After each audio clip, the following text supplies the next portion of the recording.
Well, dude, let's get into it. All right. Ben, Awesome. welcome to the show.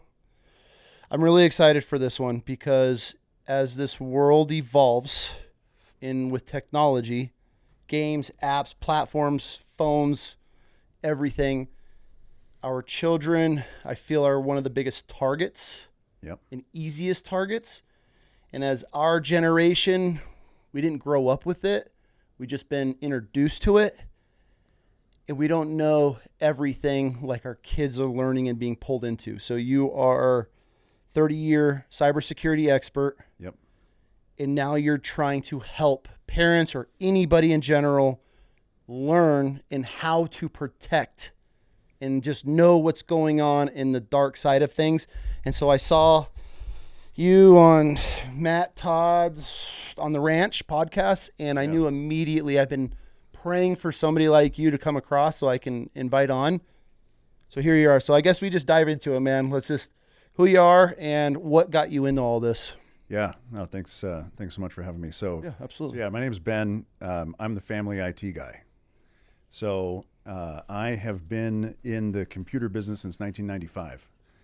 And in my 20s, I'm currently 44. In my 20s, I was very fortunate to have some opportunities to do some cool stuff and gain a lot of experience into like how computer systems work at a global scale. What's cool stuff? So cool stuff is at age 27, I was the chief technologist for a $10 billion IT company. Damn. Okay. And that IT company was actually a defense contractor. Really? So right in your world. Okay. So I worked for Northrop Grumman. Oh, okay. So Northrop Grumman at the time, they were a $40 billion annual business.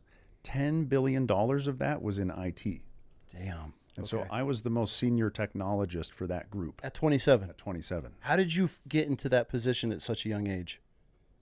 I asked if I could do more stuff. Really? And I asked the right people and they said yes. Okay. And I had heard people say that like you can only get things if you ask for them.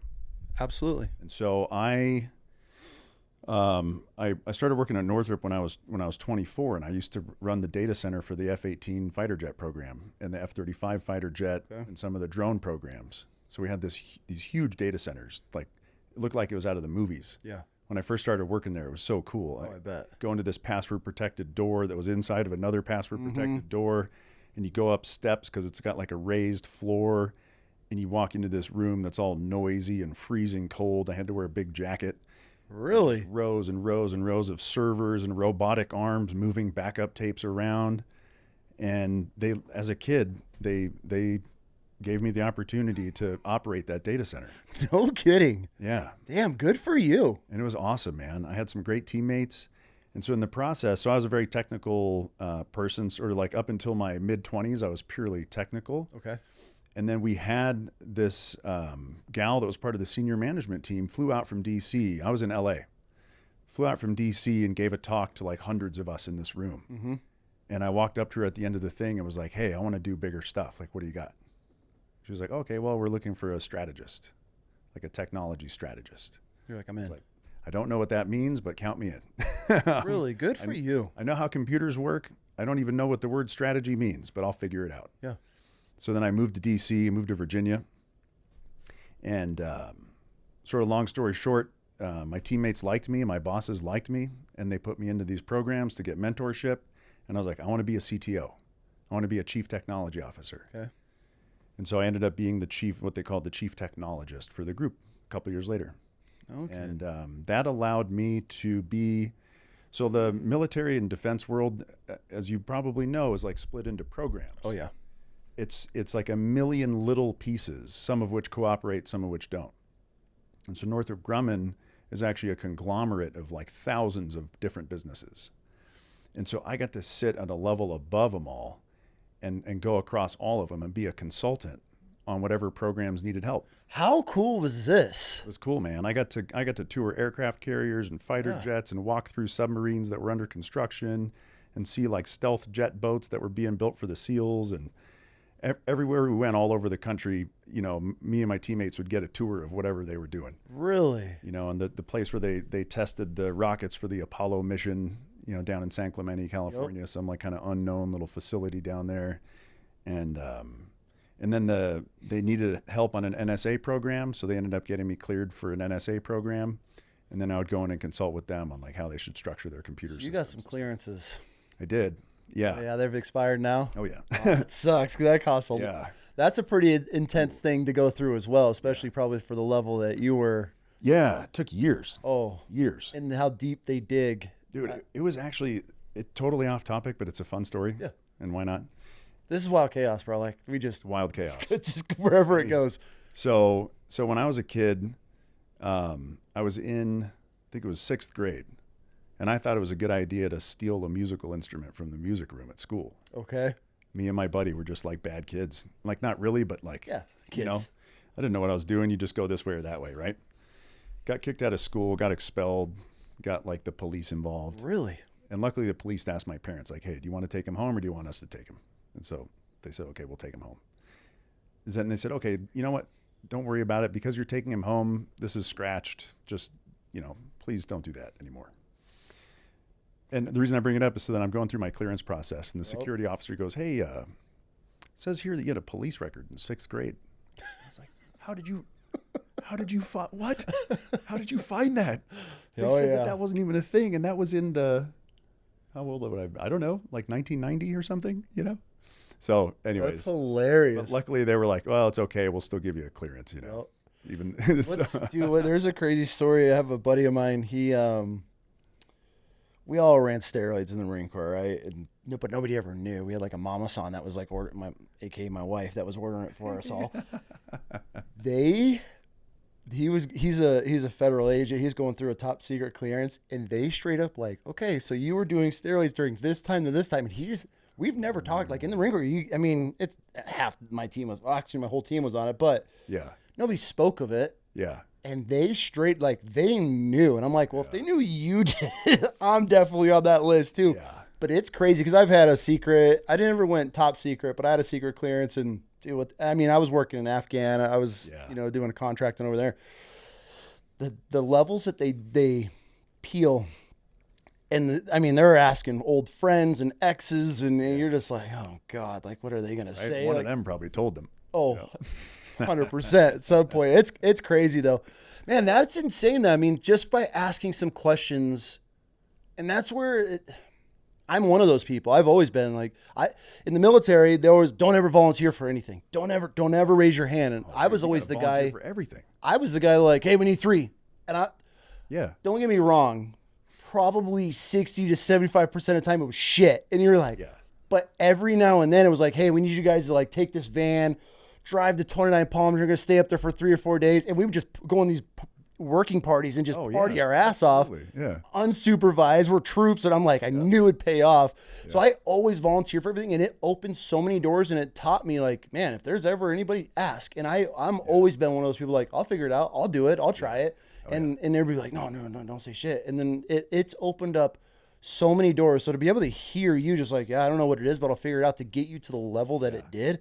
Yeah. Just show it's proof that volunteer, ask, even if you don't know what the hell you're doing, do it. I'll figure it out. And I've had phone calls in recent years where I've called my old colleagues and bosses and thank you very much for giving me the opportunities, and putting me into these mentorship programs. Absolutely. I got to become a mentor. And so all that to say that, so I've been involved with like designing and maintaining and operating and thinking about and making budgets for like global scale computer systems that were like super important, that like had to work every time, lots of redundancy, all the way down to, sometimes it's just as difficult to get your grandma's computer to work on a reliable basis, and everything in between. Mm-hmm. And since then I've gotten into a lot of business side, and I've been an entrepreneur for the past 15 years or so. And I've gotten to travel all over the world and stuff. And so I tell the story because I am a technical expert. Yes, which I think is great for the people listening and watching. You're not just a guy. You're not just some dad that's now gone. This is the chapter you're in. You have experience in the technology world. Yeah. You've been buried in it. I'm sure you've seen some shit. Yeah. So it's good to know a little bit of the background. Yeah. And not to say, oh, these are my credentials, because I don't care about credentials. What matters is experience. 100%. And so the reason that I've created this brand called the Family IT Guy is because I found out that even as a technical expert, once I became a dad, that's different.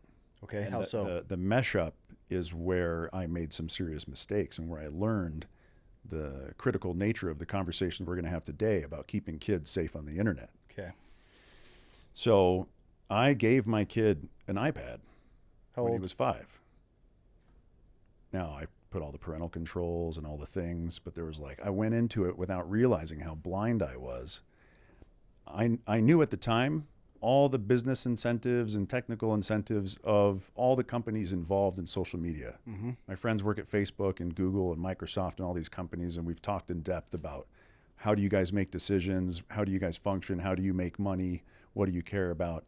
I knew all that. Mm-hmm. And yet I gave him an iPad with YouTube on it, with the parental controls enabled, but I was naive in thinking that those things would be effective so that I could deliver an educational device and I could deliver a safe entertainment device.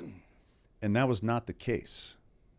So immediately YouTube, of course, looking back, it's like, dude, I knew this, but I'm here to say I made the mistake Yep. of course, YouTube sent him down rabbit holes that were completely inappropriate. Even though I told YouTube what his age was and they have all the things. Okay, cool. So I took off YouTube. I was like, well, there's YouTube Kids. And well, this is my first kid. So, but it says kids. And actually at the time, the CEO of YouTube, so YouTube is owned by Google, but they have their own CEO. A lot of Google's big business divisions have their own CEO, CFO, all that stuff. Was a gal named Susan. She's a grandma, right? Okay, so you've got this product with the word kids in the name run by a grandma. And what that tells me as a human Safe. is that a woman, especially a grandmother, is going to have a primary job of looking after kids, right? So we would like to think. Correct. Now, I don't know her, and I have nothing. I'm not here to judge her or anybody that works with her. But what I am here to say is that product is not for kids. Absolutely not. And that product. I will recognize the fact that if you build a global scale software system, it becomes nearly impossible to police it and moderate it in an effective fashion. That's the thing I want people to know. That's what I want parents to know, is that if you come across a software system, no matter what the age rating is, no matter what the name of the system is, if it has content that's produced by strangers, so they call in the tech world, we call it user-generated content. Okay. User-generated content is what you come across with anything that's like social media, video streaming, any of that kind of stuff. So YouTube is one of them, right? Other people make the videos, they upload them to YouTube, and then they upload them and they say, it actually asks you, I'm sure you know, Yep. It says, is this made for kids? When you upload a video and you say yes or no. And then if you say yes, there's more questions. Yeah. So there's the person that uploads the video has to classify the age rating. And then YouTube has a whole bunch of really complex systems in place that do catch most things that are not correct, but they don't catch them all. Mm-hmm. So my kid ended up seeing nightmare content, sexual content, right? I told the system what age he was and it still let him have that content. Okay, so I took YouTube Kids off. So now he's got an iPad with some games and the games looked innocent enough. But what I noticed was that he was behaving in the same way that an addict behaves. How so? What were some of the signs? Woke up early in order to go to the iPad. Came home from school, and instead of going to his buddy's house across the street, Straight went to the iPad. Went to bed later because of the iPad. If we weren't around the iPad, he was asking about the iPad. Right? So the device is so beautifully effective in its design that in and of itself, no matter what's on it, it's attractive and it has a draw. Absolutely. It actually I can tell you objectively that all the big companies that make software and hardware systems that we interact with have psychologists on staff that work side by side with the software engineers and the hardware engineers and the people that do the design in order to maximize that draw, in order to actually maximize the dopamine drip.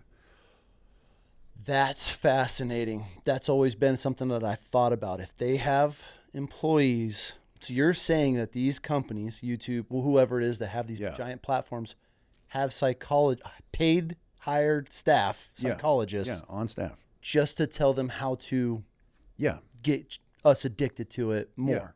Yeah. That's scary. So it is scary. That's a weapon. Indeed. So what I like to look at, and what I learned through my these opportunities I was exposed to in my business career, was a very important concept of what gets measured gets done. Okay. Right. So incentives are key.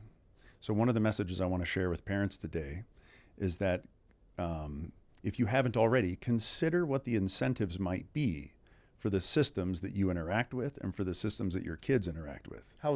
Explain that. So I'll give you some specific examples. Every social media program, Facebook, Instagram, TikTok, Snapchat, when their team gets together and they go, okay, how are we doing? How's our business, right? Their primary metric is how much time do they get from each person each day and each week and each month and each quarter. That's all they care about. Time. Eyeball time. So because those companies are not social media companies, they're advertising companies. They sell advertising. Mm-hmm. They're in the business of selling advertising. So I think somewhere in the 90 percentile range of Facebook's revenue, or Meta is the parent company of Facebook, comes from selling ads. No kidding. And they do, I can't remember what the number is, but it's in the 3 digits, billions. Yeah. Google in 2024 did like 300 and something billion, 74% of it was from selling ads, right? So Google is not a search company. Google is an advertising company. Makes sense. Microsoft is even turning into an advertising company. Like they have ads in the start menu now, right? And so, okay, so what, if you run a business that sells ads, specifically digital ads, that business needs to know how to most effectively sell those ads to the companies that are purchasing them. So they need to know. So for example, if you one of the reasons these things are so effective is because digital ads allow targeting. Yep. So you can target demographics, geographics, and psychographics. So you can say, I want to show an ad to women that are in between the age of 35 and 40 that live in the following zip codes, that have this type of income, this type of phone, these types of hobbies, have visited these websites, and are members of these Facebook groups. And so I can show that group of people an ad, which is, from an advertising perspective, is amazing, because now my advertising dollar is efficient. Oh yeah. And the digital advertising ecosystem allows me to measure, did they see the ad? Did they engage with the ad? And did they follow the call to action, which is click here to buy, and did they actually buy? And so it's very important to recognize incentives. And so when our kids are using social media, they are using advertising programs. They're not using programs that are meant for social connection. Mm-mm. That is a byproduct that is there in order to maximally sell ads. And so therefore, when we put a phone in their pocket that has social media on it, we are placing an advertising device in their pocket that tracks where they go and who they're with and what they see and what they say and what they do by analyzing their chats, their movements, their photos, their friends lists. And like, if you ever notice, for example, if you go hang out with some friends and then later that night or the next day, you start to see stuff in your feed that's along the lines of what they're interested in. Yep. Because they can tell that all your phones were in the same room at the same time for a certain amount of time. And they can see that, like, well, if there's 5 guys there and 4 of them are into this one thing and the one other guy isn't into it yet, let's show him. It's that in depth. Yeah. So for people listening, because they're probably, there's older generation. I have a lot of, my numbers are I cover it all with the show. Like, for instance, Apple just did a new update and it's feeding the AI tracking. And I just went through and turned it off all of our phones, but it's like, it's automatically set it every 15 minutes. It's sending a report every 15 minutes of what you're doing on your phone. Yeah. And that's what they're doing. They're taking that information and then are they shooting that to Google, Meta, and then they're collecting that information? Is that kind of like along the lines? Yeah, basically. Okay. Yeah. So there's a couple things in place. Like, one is like when you use the apps themselves, Mm-hmm. as long as the app is open, it enables it to do things. Got it. And so if the app is attractive and if it causes you to get eyeball time, you have it, that means you have it open more. And if you have it open, then it can say, okay, where are you located? What are you looking at? Who are you near? And then, these things are like, upload your photos to like show everybody what you're doing, right? And then in the photos, they're analyzing the location, who's in them, what are their potential moods or mental states based on their facial expressions, what products are they holding in their hands or what's near them or what's in the room. And this type of analysis was being done. One of my friends at Google worked on Google Photos, and I was hanging out with him in, I think, 2014. We're at a party together, and he was telling me, he's like, dude, we don't even need your GPS data to tell you where you were. We just analyze your photos, and we can see what's in the background, and we can very accurately figure out where you were.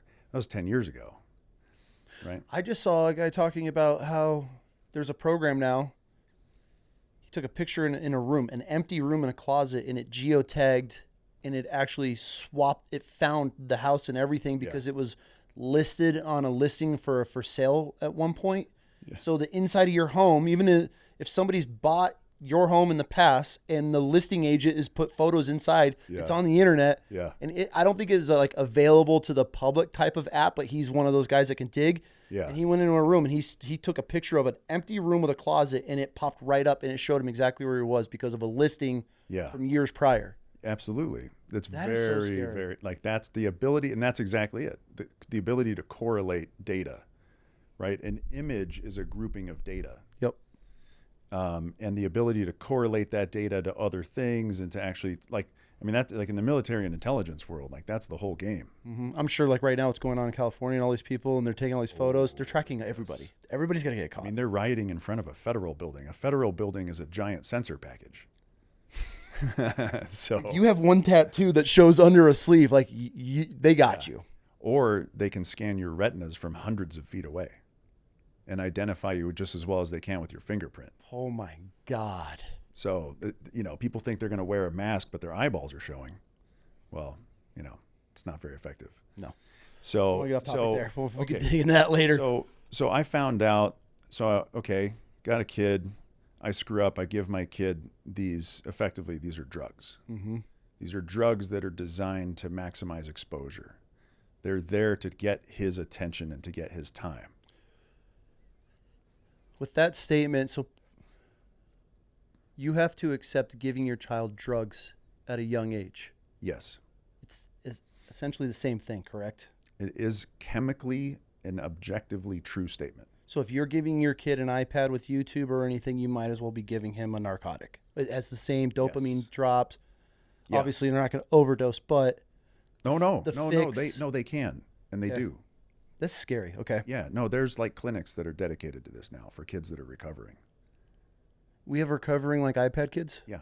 I mean, I believe it. Yeah.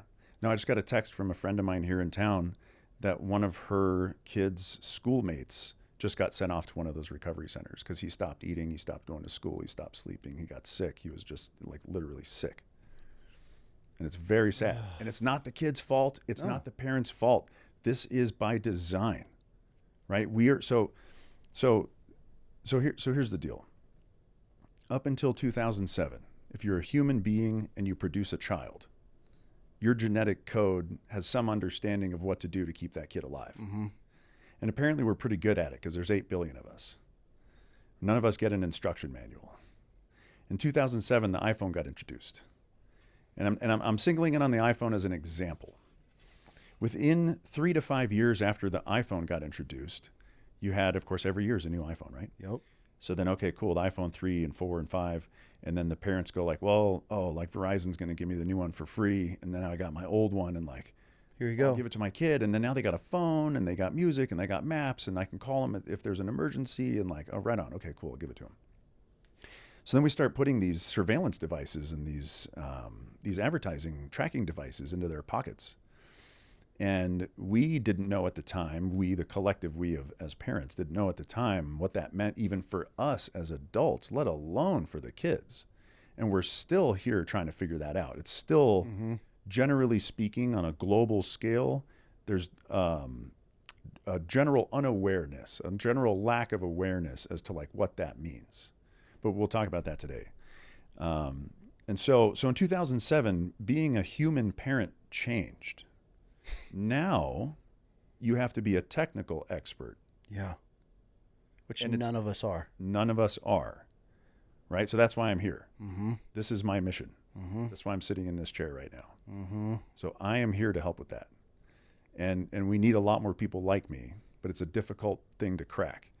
And so, okay, so now there's an entire topic that would require an extensive college education and decades of experience in order to figure out.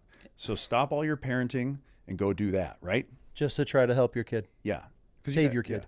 Yeah. Just to try to even like keep them mentally healthy and physically safe. And we're going to those are the two things we're going to focus, or that I'd like to focus on today. I would love to touch on those as well. Yeah. So, okay. So if you have this giant topic that now you have to, you no choice, whether we like it or not, here it is, right? We have to be technical experts in order to be parents. So there's a million things to think about. So I'm going to talk about two. I've identified and distilled this down into two things. And if you address these two things, they can take care of the majority of the problems. And so the first thing is on the mental health side. I'll focus there first because I think it's the most important, and it's actually the biggest of the two problems, is addictive algorithms correlate directly to mental health. We hear about algorithms. Well, the algorithms change. Yeah. The algorithm. Like, and it's all you hear about. So everybody's watching like, oh, I've heard that word. Yeah. The heck does that mean? Right? Oh, okay, an algorithm and a technical thing is like this advanced mathematics and all this stuff. Okay, screw all that. An algorithm is if you open an app and it doesn't stop scrolling, it has a bottomless feed, that's an algorithm. Okay? Never looked at it like that. Yeah, and so that's like, this is, okay, parents that are not technical experts, that's what an algorithm is. If your child has a bottomless feed, their mental health is at risk. I've never heard anybody refer to it as a bottomless feed. And when you word it like that, for me, it hits completely different. Yeah. It's never... It's very digestible, bottomless, right? It's very like, and you can envision it in your head because we all use bottomless feeds all day. Mm-hmm.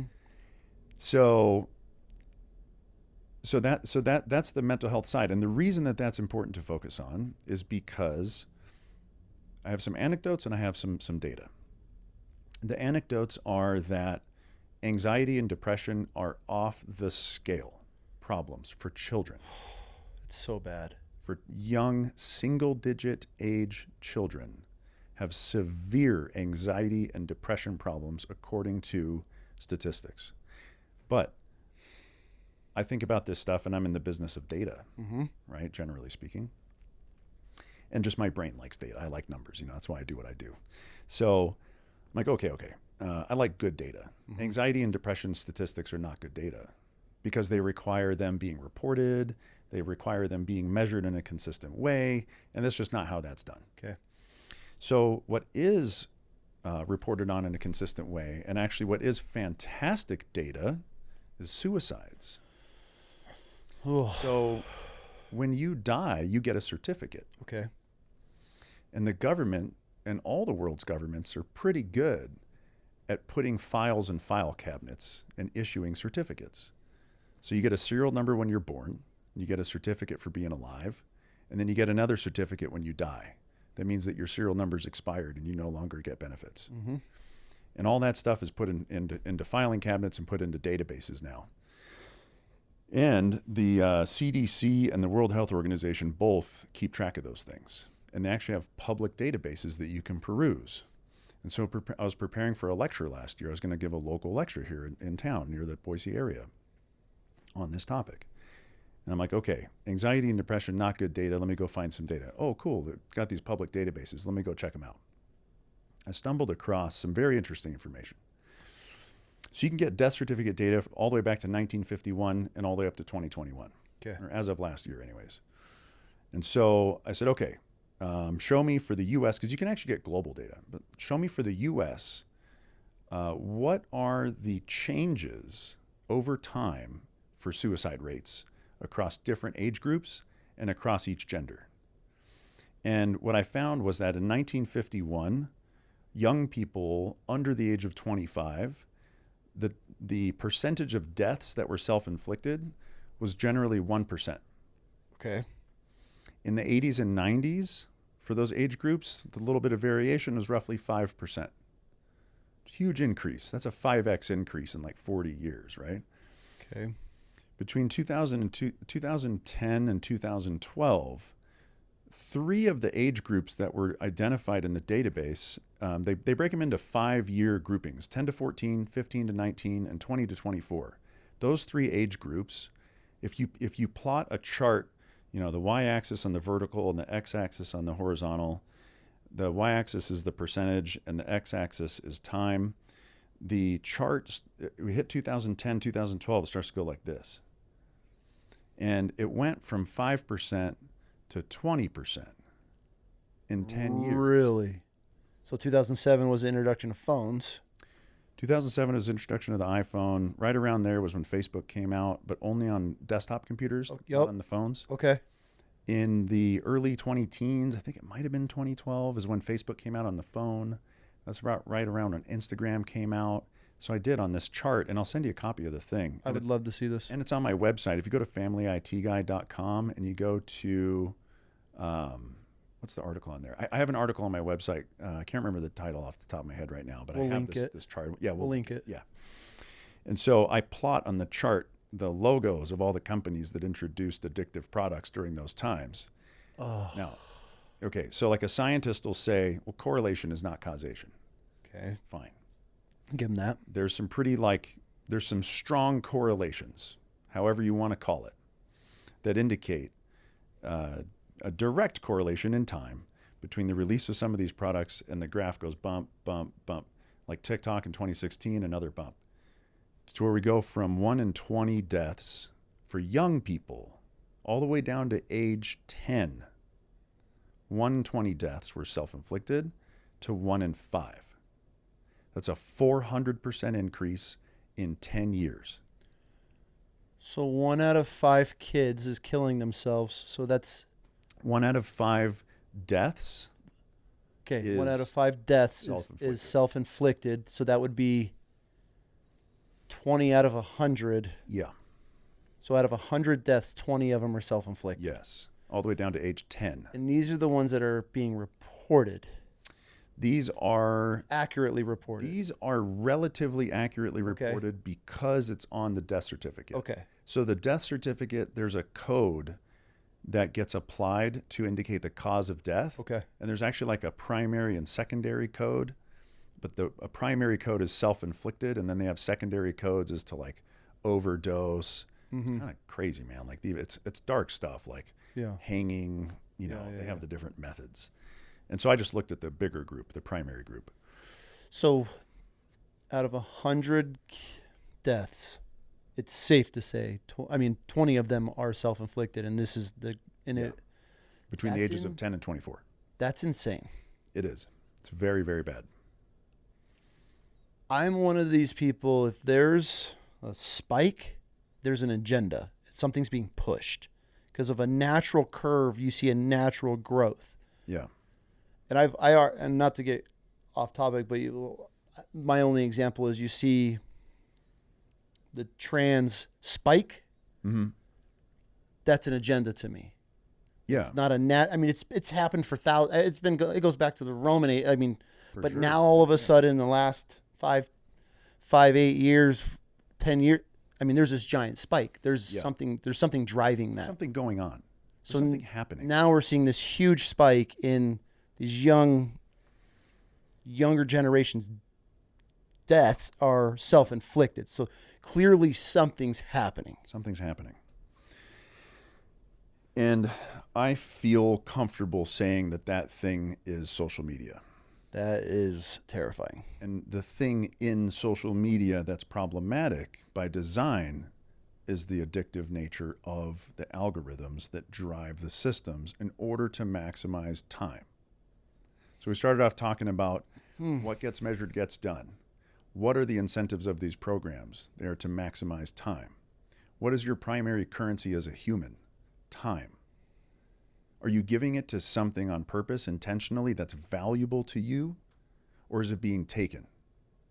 Or are you allowing it to be taken because you don't even know, because your biology is not even designed to respond to this mechanism because this is new? right? So I think it's important for parents to be aware, and for kids, because a lot of my content I make for parents, and I get a lot of feedback from parents that say, I showed your video to my kid. Absolutely, we have.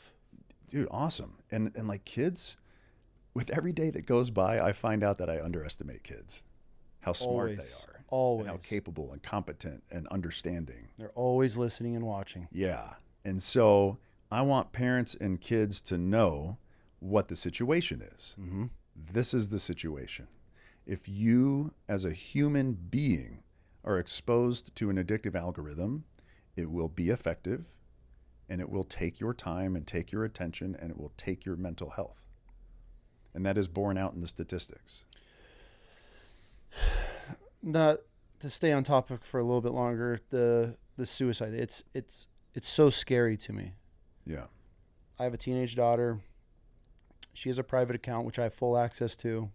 Only people, and I want to get into this later, but only people that follow her are people that she personally, even people that she's like, this guy, nope. Like even if my friends of mine, nope. Because I personally think it's weird. I'm not, as a 40-year-old man, why am I going to follow a teen? I don't even follow buddies' wives. Right. Yeah. Yeah. Right. Because it's like, just me. Like, yeah. Yeah. Unless I'm very close, like the dude but what grown-ass man's going to follow a teenage girl? That to me is creepy, very inappropriate. Yeah, I agree. Yep. Generally speaking, that seems fair. Right? Seems fair. In a logical mind, I feel. But it's so scary to me because she comes home, and this is a big part of the benefits of homeschooling. Like she's constantly talking, and she'll come home. Sorry if I'm putting you on blast right now. We can edit this out if you want. But she comes home from her youth group, and she comes home from these events and hanging out with these other kids that are all in public school. And the biggest thing that she talks about, she's like, I have such a hard time relating because of how depressed these girls are in these groups. Man. And yeah. all of them are, she's like, it's hard for me to like talk about my problems because I feel so many of these other kids have so many deeper problems, and they're all depressed. They're all battling suicidal thoughts and tendencies. Man. And she comes home and tells us this. We're like, you're 16, 17 years old. Like, what is so horrible What's going on, right? you're these girls, and I'm speaking from the girls because I'm a girl dad. I'm I'm sons, and so I don't get to hear that side of things. But it's so scary, and it's so sad and devastating as a parent that's involved in their child's life to hear that there's this huge generation of kids that she's growing up with and around that are all depressed. And it's like, where is it? And you want to be like, oh, it's the schools and it's the bullying. These kids are so cannibalistic, and we've talked about it on the show before, and they all turn on each other. But I feel all of that relates to social because their snap streak they broke a snap streak. They don't have the newest, baddest clothes and shoes and whatever it is, and that's that self-image because they're sitting there scrolling this endless pit of perfect models, perfect people, perfect life, and then you have this girl that is trying to, that's the life I want to live, when in reality nobody's living this life. And now these kids, that's what they're on it all day, and that's what they see. They see these guys and, this is how I do this, I grew my business. And now you have that on the male side of things, and now if you're not driving a Ferrari, you're not making $100,000 a month, what are you doing? You're a loser. Like I saw some fucking guy the other day say that. I'm like, if you're not making $100,000, but that's what social is feeding these kids, and it's so sad to me, and it's devastating that a child gets that depressed and sucked in to a platform that they're ended up taking their own life. That to me. Like that's a pandemic. That's a problem that we have in this country. And it's like, why is this not in the forefront of what's going on and with politics and everything that's going on? You'd feel like these politicians, like that should be their battle right now, is saving the youth in our generation of what's going on these phones, limiting things or putting ages on, but how do we do that? But it's just scary, man, when you're mentioning this, and it's like, it makes so much sense. And like, cause I want to sit here and be like, is it attention, and is it just for them to, is it a cry for help? But I mean, the numbers don't lie. The numbers aren't lying. If the data is good, then the numbers don't lie, and the death certificate data is good. Mm-hmm. Unfortunately, So I wish it wasn't. Yeah, absolutely. When I first made that chart, I titled it with like a technical name, suicide rates over time and in this age groups and cohorts and whatever. But like the actual title of the graph is everybody else is perfect. How come I'm not perfect? Ouch. That's what I thought about when I saw it, and that's what these kids are going through. Absolutely.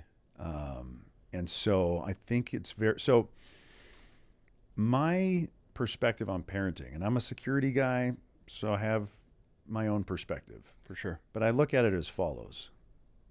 My primary job for myself and my family is to assess risk and to manage risk.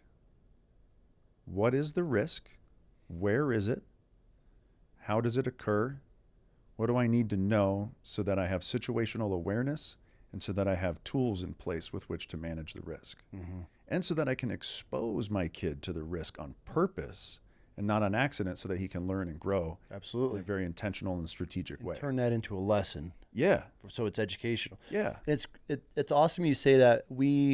This was a while back. We've pulled everything since, but like my daughter, what's kid play?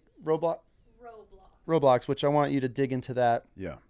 But one night she came on and she was like, oh, I met this, and she's in closed circuits, and I have one of my Marine Corps buddies, and it's his kids and her. That's it. They're in their own little. Oh, that's cool. Their own little world. Yeah. We do these little reunions, or guys that, like, there's a group of us, and so they've all met, but it's kind of their way of being like pen pals, and they get a little bit of screen time. Yeah. They all get to play together. They're all talking their shit and so in doing their thing. But she came to me one day and she's like, oh, I met this friend. And I'm like, instantly, as a dad in this world, I'm like, red flags. I'm like, what friend? Yeah, who is? Tell me. I want to be like, who the fuck's talking to my kid? Like instantly as a dad. Yeah. But I'm like, what friend? And she's like, oh, this girl came in and she was cool and she was telling us that. And I'm like, how do you know she's a girl? And I'm like, how old is she? How do you know it's a kid? And then you see because we educate, we talk, we're very open about the dark side of everything. Oh, that's but good. then you could see instantly, I'm like, just because they're stating that doesn't mean that's what it is. This is the internet. Remember but it was right then. And but if she wouldn't have brought that up, who knows? She could have logged back in. That could have been an ongoing thing that's gone over weeks, months until, grooming. And so instantly shut it down. So now it's there. You only time that you're doing is in these closed, I don't even know what they're called, worlds. Yeah, they've got the different games. They've got private realms. Yeah, private whatever. Servers and all the things. Which I would like to go into that as we get down this conversation. But that was instantly like, absolutely. But instead of me like, I don't want to call and say lazy parents or uneducated parents, but like, oh, you made a friend on Roblox, huh? But the world that I live in, and as a dad, who's the friend? Like, you shouldn't. Because I'm under the understanding, like, talking to the wife, she's not communicating. That's been one of mine, and which wasn't an argument, but that's no outside communication. You don't know anybody, you're not talking. But then that's when she brought it up and said, so I turned it into a lesson, like, okay, who, okay, can you tell me where did they ask you questions? And then she was like, actually, and I'm like, then, because she's very aware, she's always one of those, like, this weird, creepy guy was walked by me twice. Because I tell him, if you see somebody more than once, it's a pattern. Nice. Like, that's how I raised my kid. That, and so she's like, I saw this guy. It's the second time seeing him. I'm like, she's like, it's a pattern. I'm like, okay, keep an eye out, right? So she's one of those, but it's so simple. Yeah. Even though I would say at her age, she's more than average of awareness and knows what's going on, even though I don't put trust in it. It was still that moment to take that moment and turn it into a lesson. That's what she was like, I didn't know. And I'm like, but it's that easy. That's right. It's that easy that this little girl joined your friends and now is asking you questions because you can't see a face. It's just some character running around a world and you're building blocks and blowing up things. That's all it takes. That's right. So that is the perfect segue into the second thing. Okay. So the first thing is mental health and addictive algorithms go together. Go ahead. Before we jump in, there's this thing going on, and I don't know if this is going to be in the second segue. There's this sextortion Yeah, that is the yes, go ahead. Let's talk. Is this what you were about to get into? Yep. Okay, I'll shut the fuck up then. Okay, sorry. Okay. I thought, No, okay, no, because no worries. because my wife was showing me this thing, how this kid got pulled into it and ended up killing himself for it. I was Yes. devastated. So, okay, so let's get into this. Second segue. Sorry, I didn't mean to jump the gun on you. I thought we were going to go somewhere else away from that. So, Teed it up. It's perfect. okay, sorry. Sorry. It's perfect. It was on my thing. Dude, I just seen this and not just saw it, but when I first saw this, I was devastated over this. Same, I mean, man. it's horrifying. It's like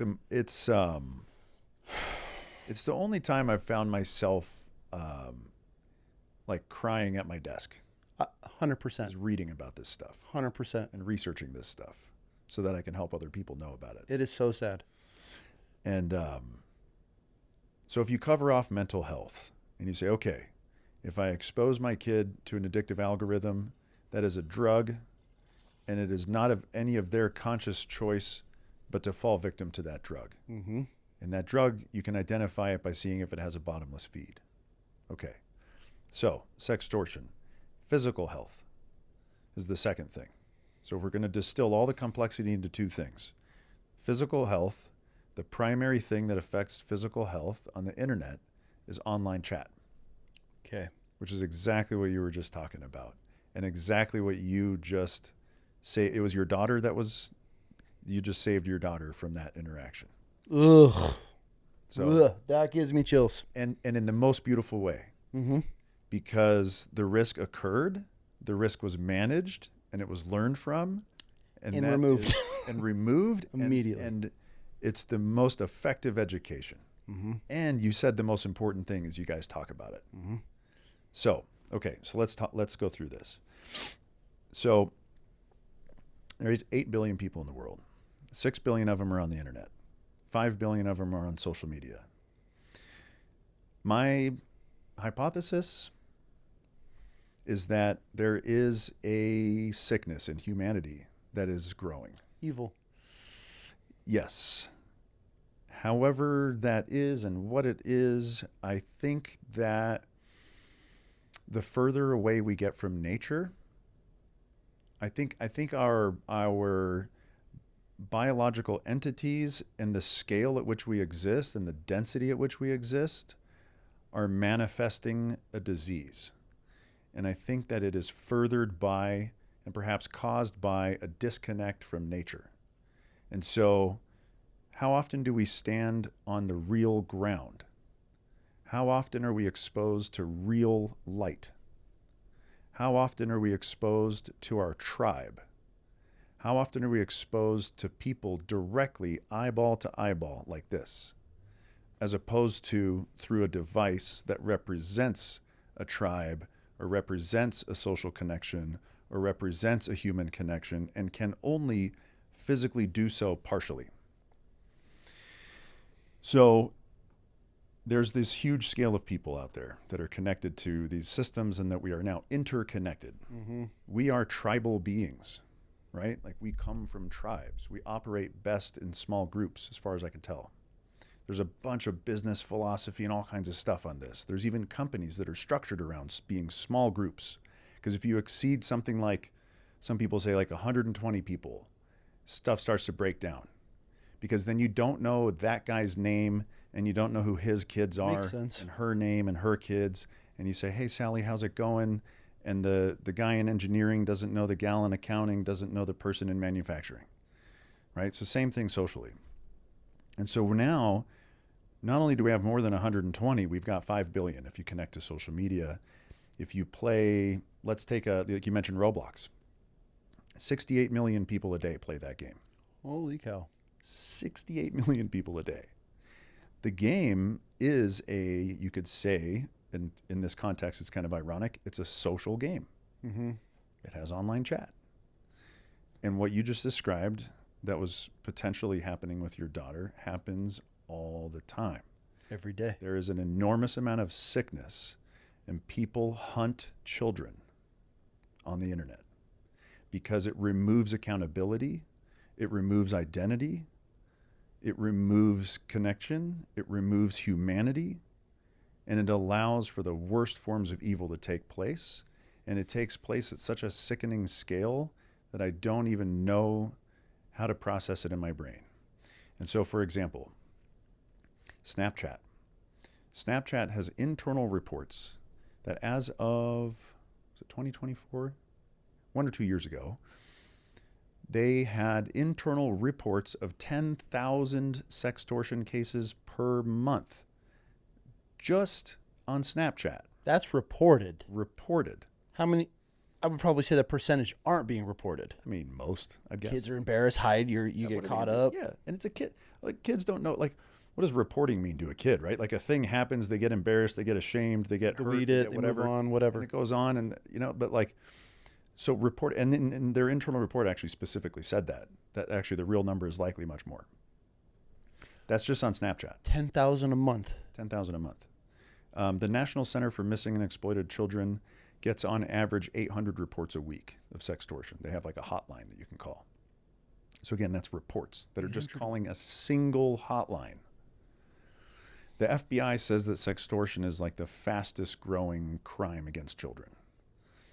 Now, what that means and what the numbers around that, because we're talking about good data versus bad data, that's an anecdote, but it's meaningful.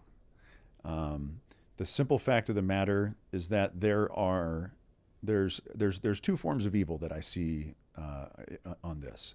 One is interested in money. So there are international criminal organized systems that take advantage of teenagers, specifically teenage boys' biology. So what they do is, and there's actually, so the group that used to do the Nigerian prince emails, Okay, yeah. to get like wire fraud and all, and steal your money back in the early 2000s, they're called the Yahoo Boys, because they, from yahoo.com, they used to use the Yahoo email system to like do their thing. Okay, they're still around. Same group, still around. Now they're in the business of blackmailing teenage boys. I guess for people listening, before we start, what is sextortion? Okay, very good. Yes. A lot of people just are clueless to this. So what is sextortion for people listening? Sextortion is, I have a sexual image of yours because you gave it to me, and I'm going to use it as leverage against you unless you do what I say. It is extortion, sextortion, right? It's just sexual images. It's a form of extortion. It's a form of blackmail. And the FBI has an entire dedicated website, an entire resource center, like It's that bad. It's terrible. It's global. It is very thoroughly pervasive. If you connect a child to an online chat system, they are likely to be hunted. And That is so scary. yeah, it's But we say global, but this could be the neighbor next door oh yeah, that's extorting you. Because the only reason I say that is the first time I ever heard about this, a good buddy of mine in Salt Lake, their neighbor's daughter killed herself, and it was a mom of a teenager that didn't like her, and they ended up tracking it down and finding it out.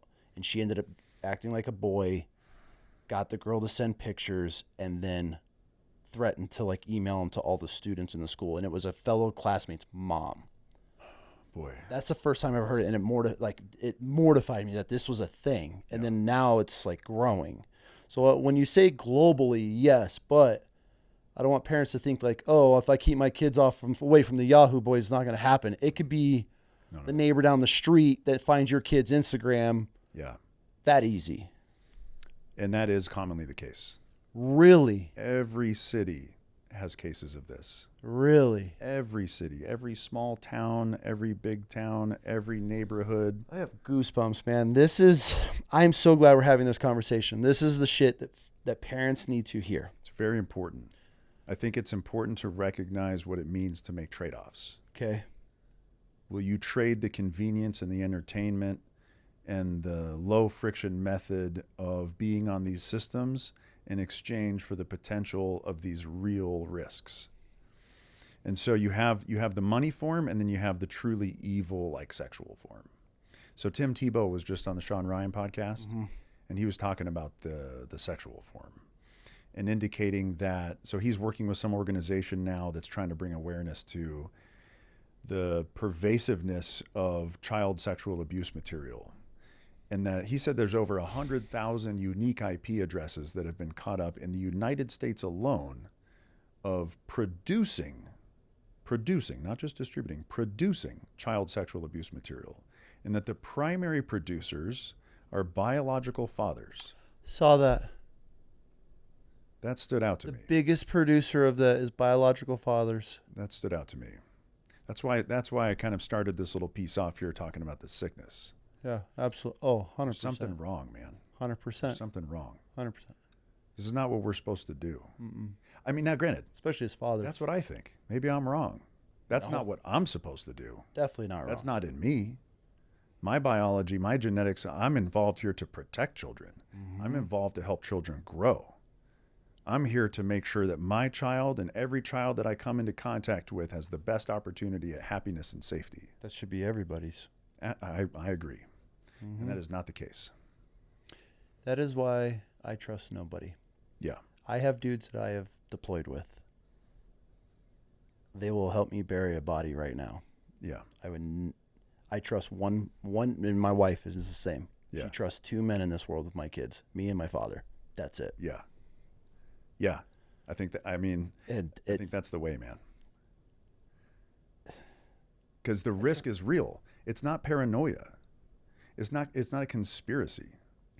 The numbers speak. The numbers speak. And so what I'm here to say is that there are explicit trade-offs that you can make that can maximize the positive effects for your children.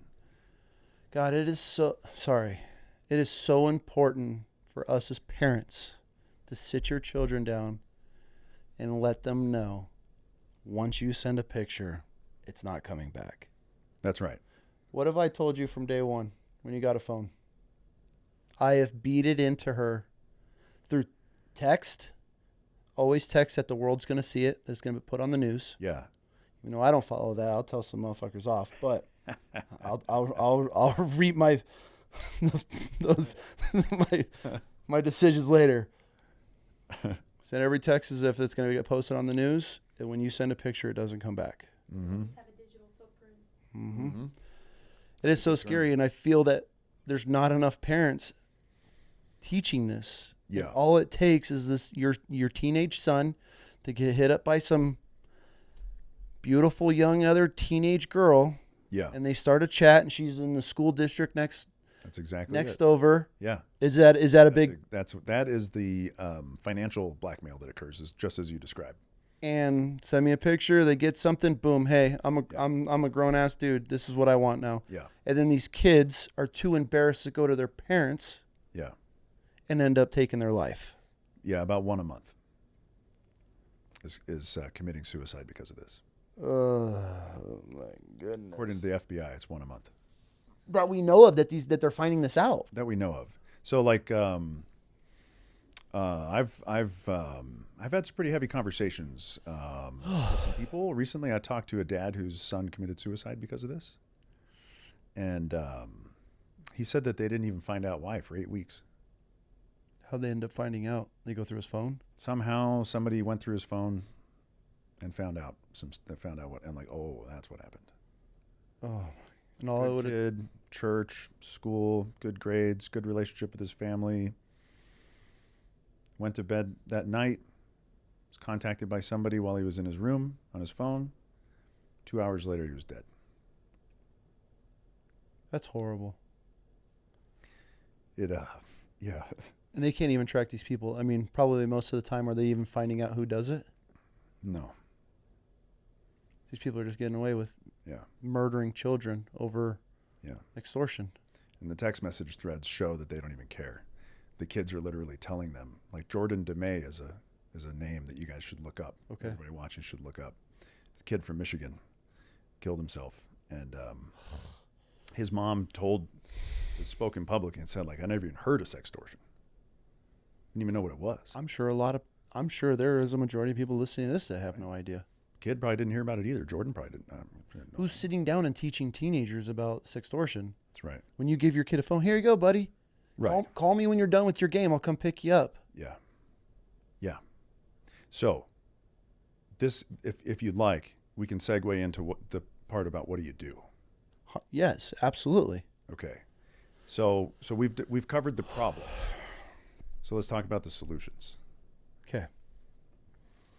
So since we're on the topic of sextortion and the physical health component, let's start there. The combination of an internet-connected camera and an online chat system is a very dangerous recipe. Okay. If those two things coexist, sextortion is a very real possibility. And every video that I've made and that I've posted to my TikTok and my Instagram, I've gotten many messages. I don't know, hundreds, I haven't counted them. A lot of like, this happened to me and this happened to everybody I know. A lot. Internet connected camera combined with an online chat system, whether that chat system be social media or a game. So when you say online internet connected camera, my mind automatically wants to go to like a webcam, but you're talking on a phone. On a phone. So you give a kid a phone, you gave them both of those things that you just listed. That is correct. Okay. Just for people listening, this isn't just they got to get on, log on to my desktop, turn the camera on, and then now they're connected through that. This is a phone. Right. This is what is the lowest friction path to responding to your biology when the cute girl sends you a naked picture and asks you for one back, that you can within seconds do so. No second thought, no like, oh, I accidentally bumped into my parents on the way to go grab my actual camera that I was going to then plug into my computer and upload the SD card into Yeah. And that can happen too. But I'm sitting here talking about like what's the most common scenario. And so a couple things that are very interesting. You cannot buy a smartphone in the United States that does not have a camera, including all the kid-safe phones. They all have cameras. I've never thought of that. It's Holy not good. shit. Man. It's not good. Now, if your kid has a phone, most do, the camera can be disabled. So on Apple, the parental control system is called Screen Time. You can turn the camera off. It cannot be accessed by any app. Okay. On Android, it's oddly not that good. You can disable the camera, and then it still works sometimes. But I don't want you to put that out there as like this is an option, because these kids are, they have calculator apps that they're hiding all their other apps inside. I mean, these kids are learning how to jailbreak and unlock and do all that stuff. So for you saying that you could turn that off, don't think, unless maybe you have to put a code into it. I don't know. I've never turned a camera off on a phone, but I feel most of these kids, you turn something off on their phone, they're on YouTube 2 seconds later as you drop them off to school, and they're turning it right back on. There's always workarounds. The iPhone restrictions for the camera are pretty good. Okay. But what's important to recognize is that every solution to what we're talking about today has a technical side and a non-technical side. The non-technical side is way more important than the technical side. Okay, so fine. The technical side, you disable the camera, you disable the social media apps, one or both, but definitely don't have them together. Okay. The non-technical side is that don't allow devices to go into private areas of the house. Do you guys do that? No rooms. Dude, brilliant. Spot on. I thought with the wife, but having teenage daughter, they have their discussions with other and I'm cool with that. I allow them, but Dad, can I go? Yeah. She comes and asks, Dad, hey, can I go call? I don't need to hear her teenage conversation. Yeah, for sure. I don't need to hear. Yeah. But yes, right. Please. Phones are charged out. There's no charging in the room. Your phone is not plugged in your room. Yeah. Doesn't go in your room. But if you want to have private time, I accept it. Oh, yeah. It's not private social scrolling time. It's, hey, if you're in a group chat, I don't want to hear your phone. Even though as a parent, it's probably the wrong thing to say, like the buzzing and the dinging. But when her group chats, oh my God, it'll drive you mad. But hey, if you want to go have a conversation, I'm cool with it. Yeah. I have no problem. But that's my rules. I'm not saying that's for everybody. But yes, no private areas. But then what you're saying is actually the most important thing is to have the conversation. Have the conversation. Show them what can happen. Talk about it. 100%. Bring them to internet safety events hosted by Officer Gomez in the Boise area, or whatever PTA or police department thing operates in your area. Bring them to these events Let them hear about how often these things occur. Connect with the, they call it the ICAC, Internet Crimes Against Children. It's a police force, like a task force. Okay. You know, look into that. Expose your kids to these problems. Talk about these things. And do not allow the devices in private areas, because that helps with the mental health side too. For sure. This is just like a healthy habits thing, but it's also like a safety thing. Well, I feel it creates hermits. Yeah, well, and then all of a sudden, before you know it, it's 2 a.m. and you haven't gone to sleep yet, and Well, because the devices are doing what they're supposed to do. For sure. They pulled these kids away, and that's what she'll be in her room doing homework. Yeah. And I'm like, where's Chrissy? Like, she's being a hermit. I haven't seen her all day. Like, where is she? I haven't seen her a few hours. Like, that's how my mind works, because we're around our kids so much. So, like, if I'm not seeing them, what are we doing? And she probably drives her nuts. But what are we? What are we working on? What is it? Because I'm not. I refuse to be that parent. I can't be a statistic parent. I refuse. Like, it's not. After I had a friend joined in. That was where I was like, okay, it's that easy, which you had your aha moment too. Yeah. But yeah, it's, I feel when you give your kid a phone and then you're allowing them to go to their room, they're on Xbox, they're playing their games, and then they're in there they're buried in it. And then now they're not out with the family. I want kids, because we're very open here. We communicate about everything. We talk there's certain girl things I don't even know about as a dad. Yeah. Hey, I'm cool. Yeah. But everything else I'm going to be involved in, if you like it or not, because until you move out of my house, that's my rule. I'm going to know, but not in like a bad way where I'm shutting things down. But you should be able to have that conversation. But why are we in there? What's going on? Those are the questions that I'm asking. Why has she been in her room all day? You know, oh, she's got a mic. Okay, cool. Phone's been charged. Okay, I didn't even see the phone out here. Okay, cool. I'll leave you alone. Sorry. Yeah, do your thing. But hey, you've been in here too long. Let's get out. You know, that's how I am as a father. Yeah. But I feel as we're so busy. We're so busy these days. Our fucking parents were busy too, but we were up their ass 24/7 because we didn't have phones. I just feel it's. I really don't want to say lazy parenting, but I that's the first thing that comes to me is when these parents are like, "Here you go, shh, shh." It's the new pacifier. It's the modern pacifier. Yeah, it's the well, the babysitter. I should say. There's an extreme lack of awareness, and fair enough as to why that's the case, but that is the case, right? So like, lazy or not, people just don't know. Yes. And I think like, so you and I are both in the security business in different ways, right? So I'm looking at the bits and bytes, and you're a physical security guy. Yes, absolutely. So we are in the business of risk management. Mm-hmm. And we're very savvy on like, yes, risk is real. Risk needs to be identified. It needs to be assessed. It needs to be managed. Throughout my career, I have struggled to get on the same page with people as to the nature of risk as a concept. And so I accept the fact, I struggle with it, but I've had to accept the fact that there's something in human nature that just doesn't really want to deal with the fact that like risk is real. Which is weird. I'm with you on this. Okay. It just seems to be the case, you know? Why? Why do we, the risk versus reward, I guess in a way, but like, oh, it's not going to happen to me, or it's not going to happen to my kids. I don't know, but I think that trying to, at the very least, raise awareness and bring attention to where risk is. I will say, on a positive note, that I have had a positive effect on others in that way. I've had feedback from people going like, "Thank you, I didn't know. Now I know. Now I can behave accordingly." Worth everything that you've done. If you Beautiful. saved one child out of everything that you've done, worth it. Beautiful. Yes, 100%. And so it's out there, but I just try to set my own expectations of like, it just seems to be like the path of least resistance thing seems to be like a human nature thing of like, what is the path of least resistance? That's where I'm going, whether I realize it or not, whether I'm conscious of which path I'm choosing, I'm going down the path of least resistance. And this topic requires resistance. It's a hard path. Yeah.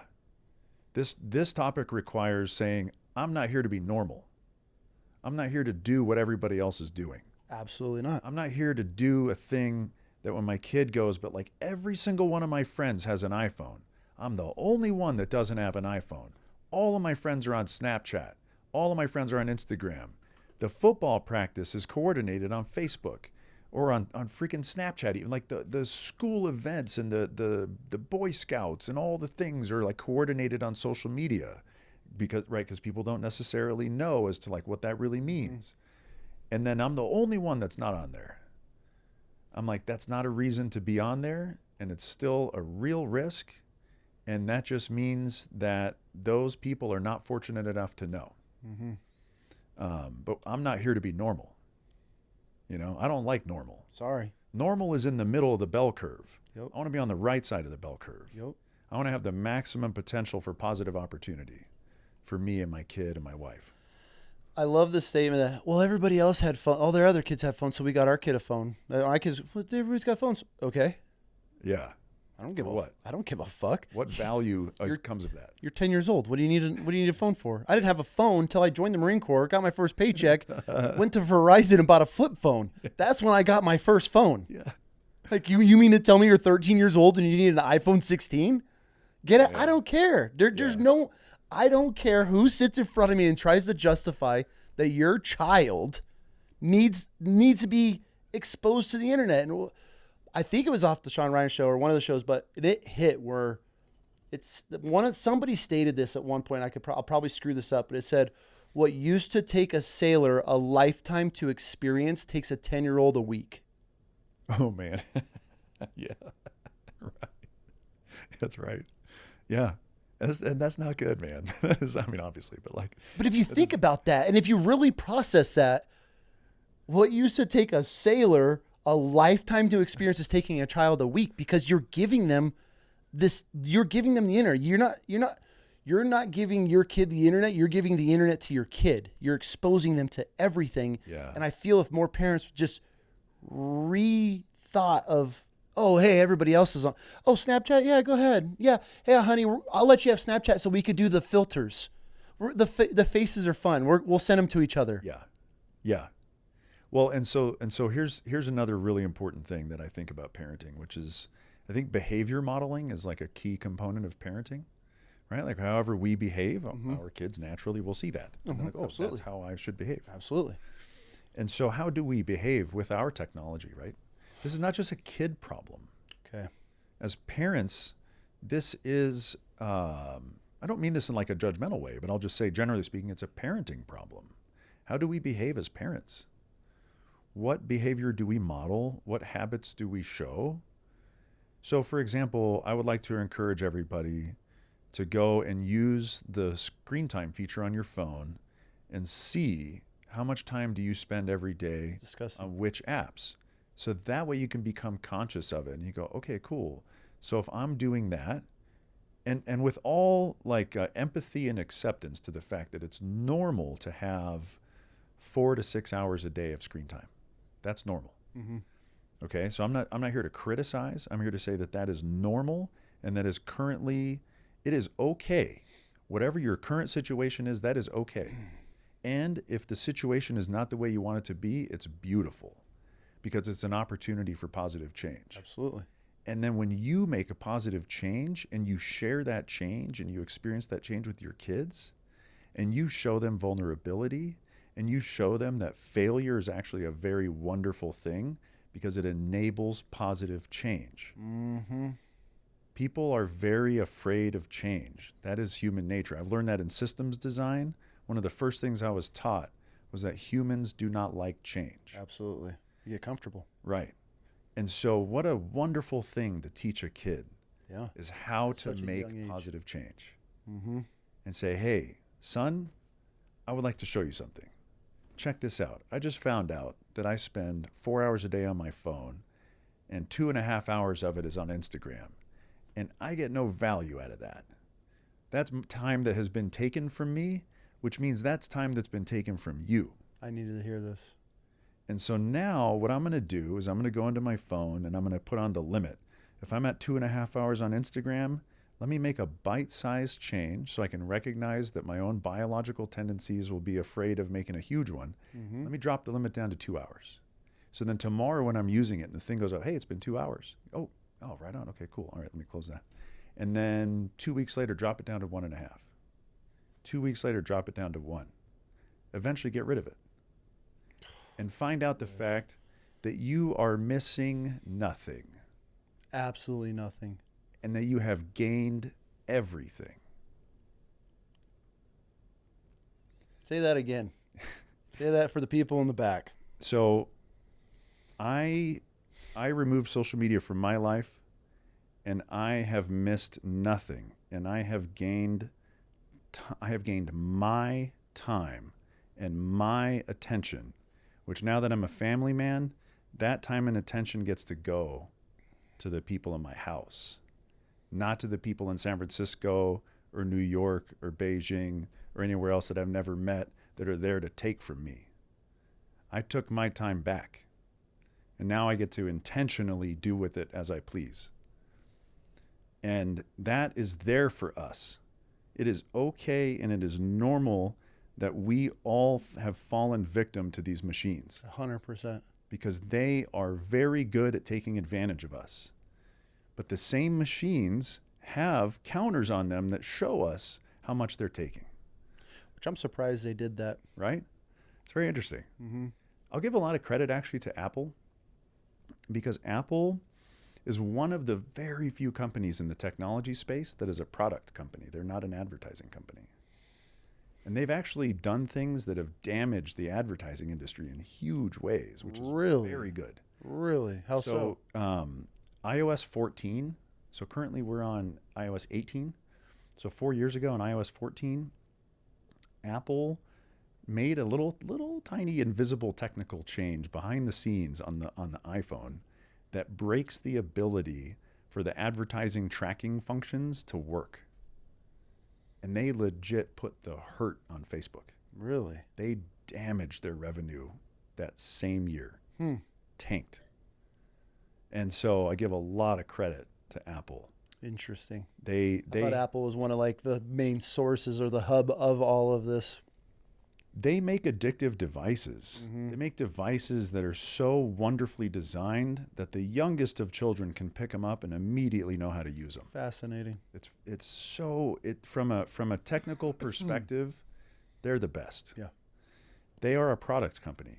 They are not an advertising company. They're one of the very few. And so they do have the screen time function, and then Android has that now too. And so it's there for us to use. So behavior modeling. How do we behave? How do we want to behave? One of the things I like to do is be publicly vulnerable, because I think that the more I kind of acknowledge the fact with everybody watching here that I make mistakes too, because we all do. For sure. I want to share with you guys something that I find to be kind of entertaining in that regard. Like I said, I'm 44. For the very first time, like a month ago, identified what my values are. Really? I wrote them down. Okay. I was in a psychology session, a family psychology session. And this wonderful woman that we see here in town said, hey, what are your guys' values? Here's some paper. Go ahead and write them down. It was awesome, man. My wife, my son, and I were all sitting there writing them all. Each of us had a whole page. My 9-year-old son wrote the most beautiful things. I was like, wow, like kids are so impressive. This kid is so freaking cool, man. And then I wrote down my stuff. My wife wrote, and then a bunch of our like top 3, top 5 are actually the same. Really? It's like honesty, hard work, leading by example, stuff like that. Yeah.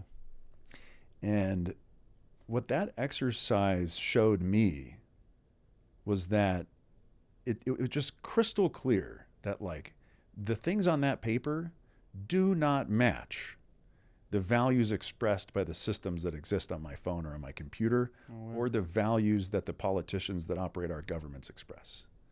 Those people are not on our team. Those people, fair enough, they're there for them.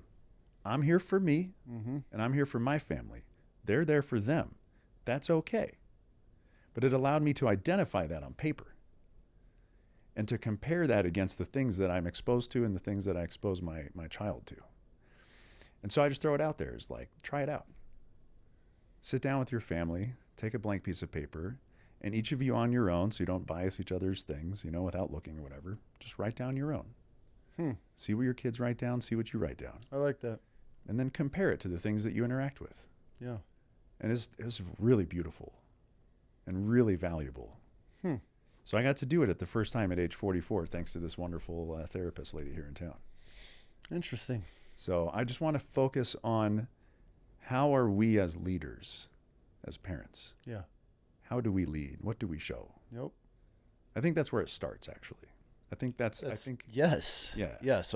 Yes. We parents, we should be leading everything. I think the father should obviously, a complete home is the father should be the head of the household and lead, and it's his direction, and that's how we operate here. My wife and I, we are evenly yoked on our children, on our faith, on business, on everything. It took a long time. We weren't always like that. Yeah.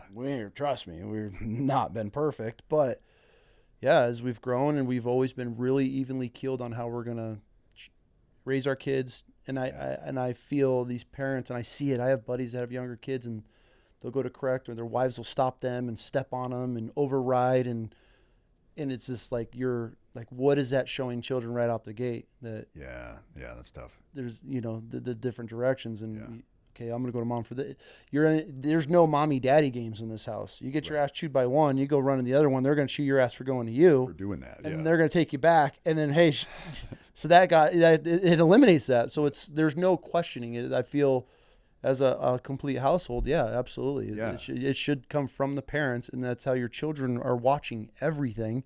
And if they see that you're putting good out, you see that you're the struggles, the highs, the mountain peaks to the valleys, and our kids are involved in everything, and they see that. And so it's, but there's so many lessons that come with every single one of those.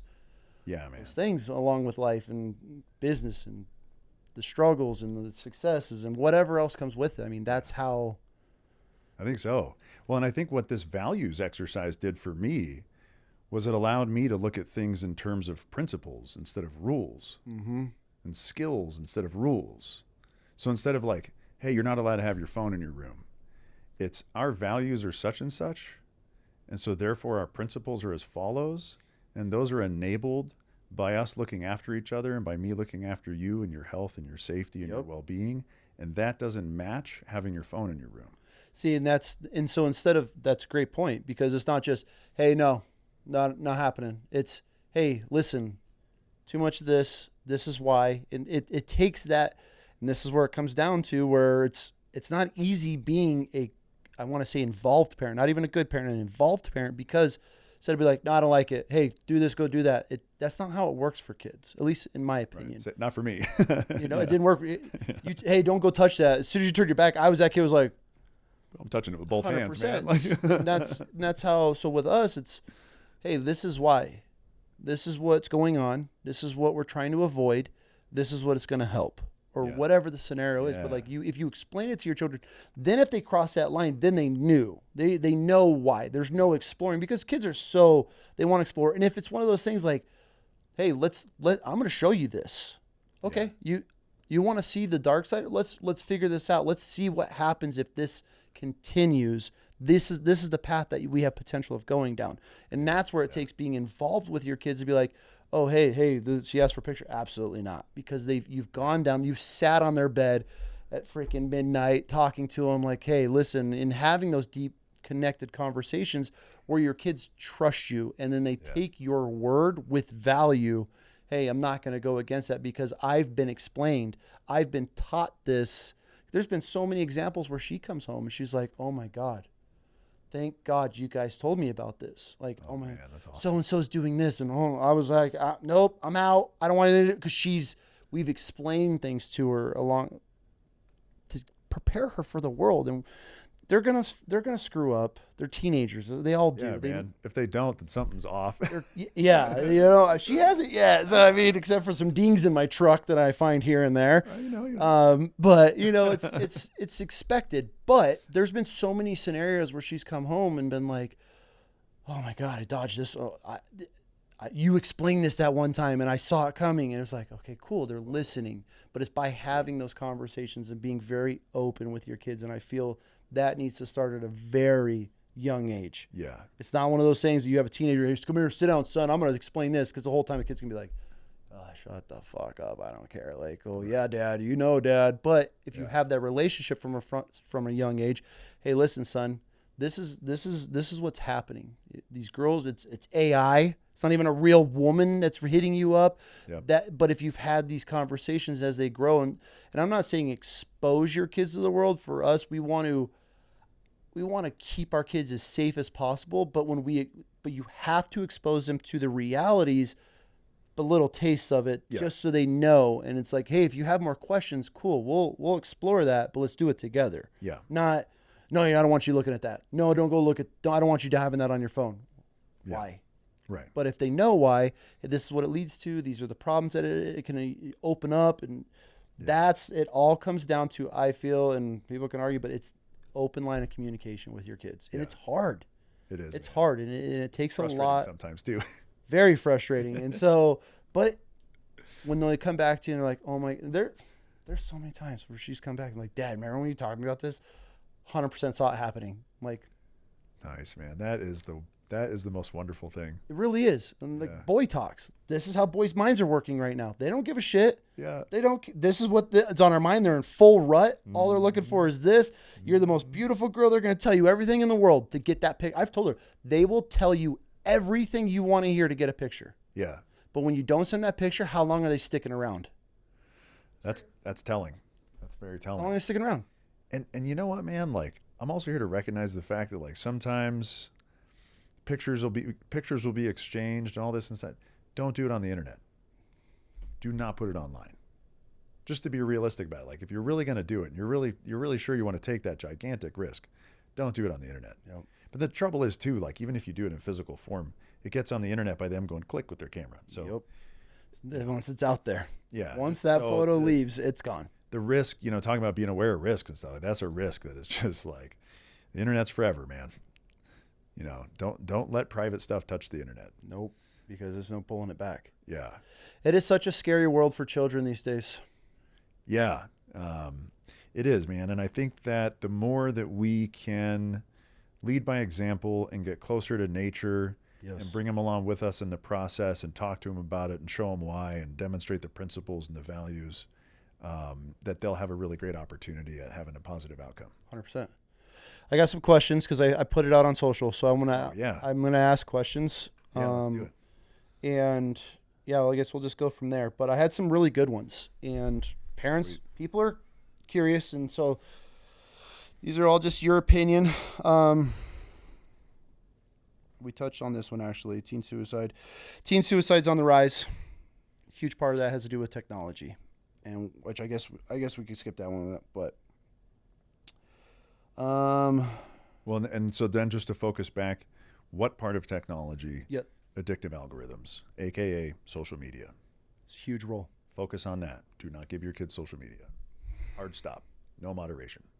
Okay. That's my opinion.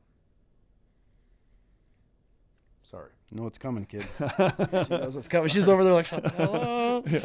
My apologies, but no, I'm with you. Oh, here's a good one. Do I need? Not me. We're not in public schools.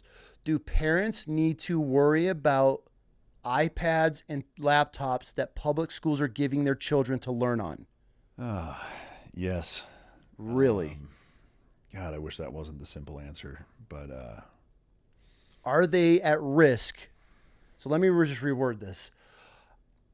Are children in public schools at risk of being taken advantage of by the technology given to them by school? Yes. Okay. How so? In a few ways. So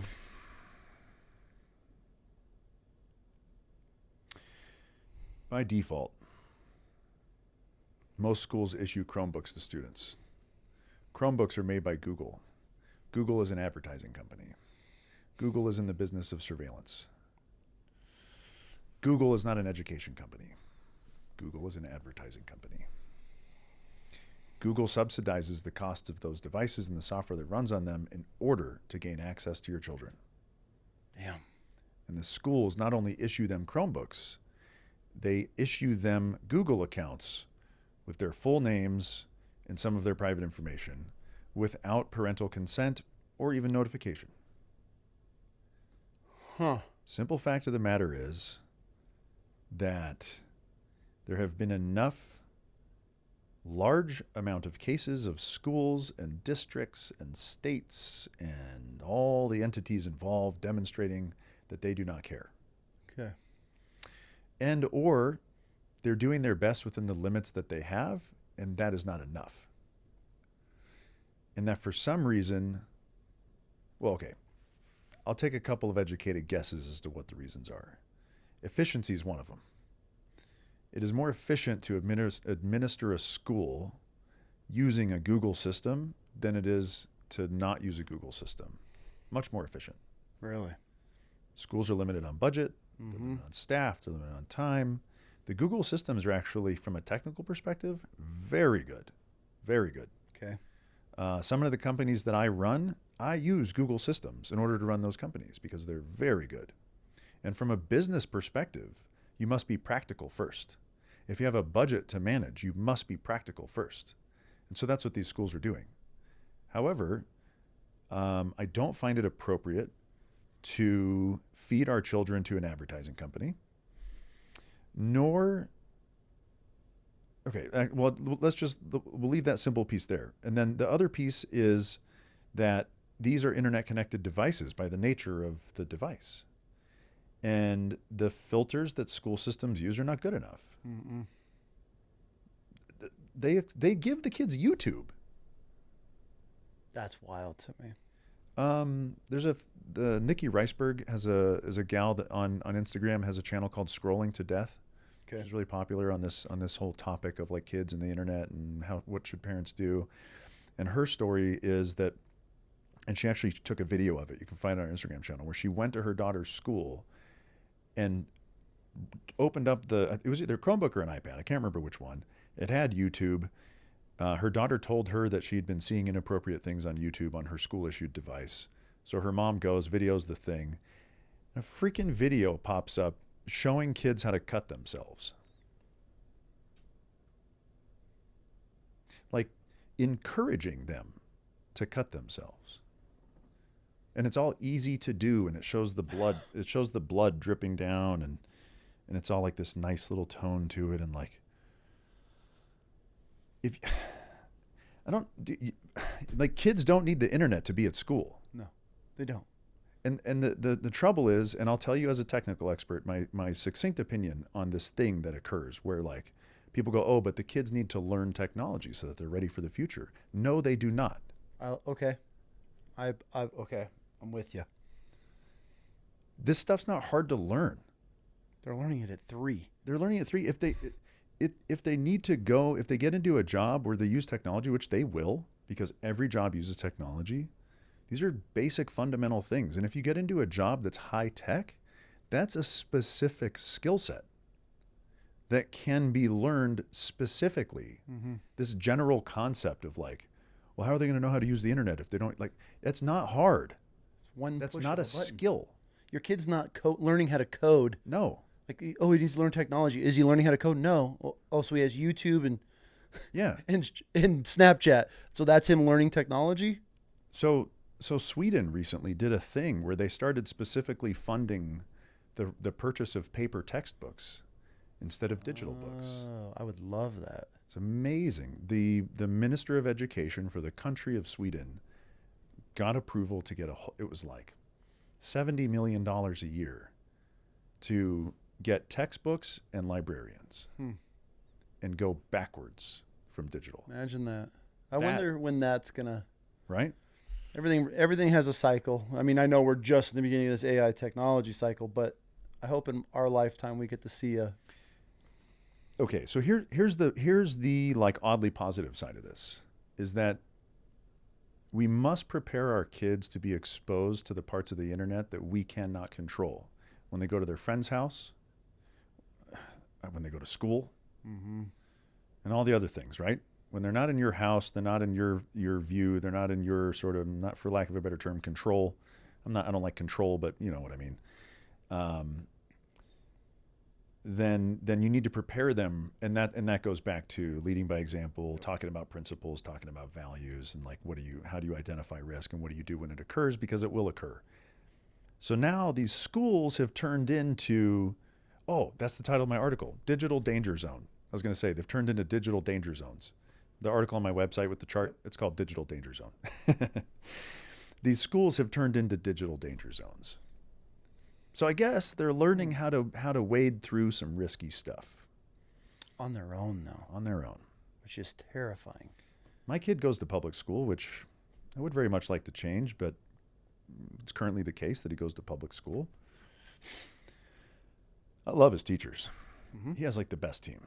Mm-hmm. He has a fantastic team. He's made some scholastic gains in that place with these wonderful women that are his teachers there that help him so much. And so I'm not judging them and I'm not criticizing them as individuals, but part of their system is to say, hey, in your downtime, you can go play games on the Chromebook. Those games are free. Mm-hmm. Those games are funded by ads. Therefore, while he's playing the games, he's watching ads. Who runs the filters for those ads? Google, some third-party ad company, who knows? Do I want my kid in an advertising ecosystem? Do I want my kid as like a marketing widget? No. And he's addicted to these games, talks about them all the time. He wants me to play them on my computer. He wants to play them on my phone. And I'm like, no, dude, like the way that they even come up, I'm like, no, that's not healthy. Like that, no. You know what's scary about ads? And this was a while ago. So our youngest had a Christian learning game. It was like a kid's way of describing the Bible and breaking it down, yeah. Barney style. Yeah. I hear she's learning and they ask questions and Adam and Eve did this, whatever, right? I hear an ad pop up and it's a gay trans dating app on a Christian game. Yeah.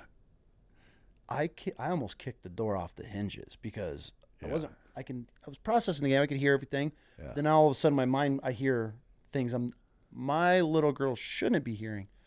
I fly up and I go in there and I snatch that thing up and I'm like, what are we, like, where? She's like, it's an ad. And I'm like, we're done. And that's when everything went away. Yeah. But here I am thinking as a father, oh, my daughter's laying there learning about the Bible. Right. What can possibly go wrong? And she gets served a gay dating app where it's showing two dudes holding each other, kissing and showing women together. And yeah. It's a Christian children's app. That to me, I was like, no one's safe. Very, very ironic. And that's actually the perfect analogy for the school thing, because the people that make that app probably don't want that ad in there, but they're funding the app by so what it is, okay? If you run a website or you run an app and you want to give it for free, if you get eyeball time, you can insert ad systems where you say, okay, the screen is this big. I'll give you the bottom of the screen, and then they call it it's every 1,000 views you get paid. Every time the ad is viewed 1,000 times, you get a certain like number of pennies. And so, okay, I'll give you the spot on the bottom of the screen. You can run your ads in there, and then that way I can get paid for giving my free app, so that I can be compensated for my time. They don't know who's sponsoring that. Right. And so you insert, so there's all these different companies that you can insert that run ad networks. So Google's one of them. There's a bunch of them. Mm-hmm. And they all have different rates that they'll pay you. And so you find the one that suits your business model. And so that's probably what happened here is they go, okay, that one suits our business model. And like for Google, I know this from experience because I've run Google ads in some of my apps. You can say like, I don't want these categories, but not all of them have that. And so then this is what happens. And this is what's happening in schools too. That's right? So scary. The schools, like the folks that made the Bible app, maybe not be experts on like the advertising ecosystem, and then so crazy stuff happens. What a terrifying world! It's a wacky time. It's a wacky time. It is. Digital ads to me are like the downfall, and it's only natural. I think it's only natural for technology to occur. And if the technology is interconnected, the path of least resistance will be for people to consume technology that's free. And the way that you create free technology is with digital ads. So it's a natural occurrence, in my opinion, and it is a big problem. Absolutely. Okay, moving on. All right. The app Bark. Do you recommend it? Good question. So first off, I haven't used it myself. Okay. I think We have it here. That's why I'm asking. And actually, cool. other parents reached out about it. Super popular. Okay.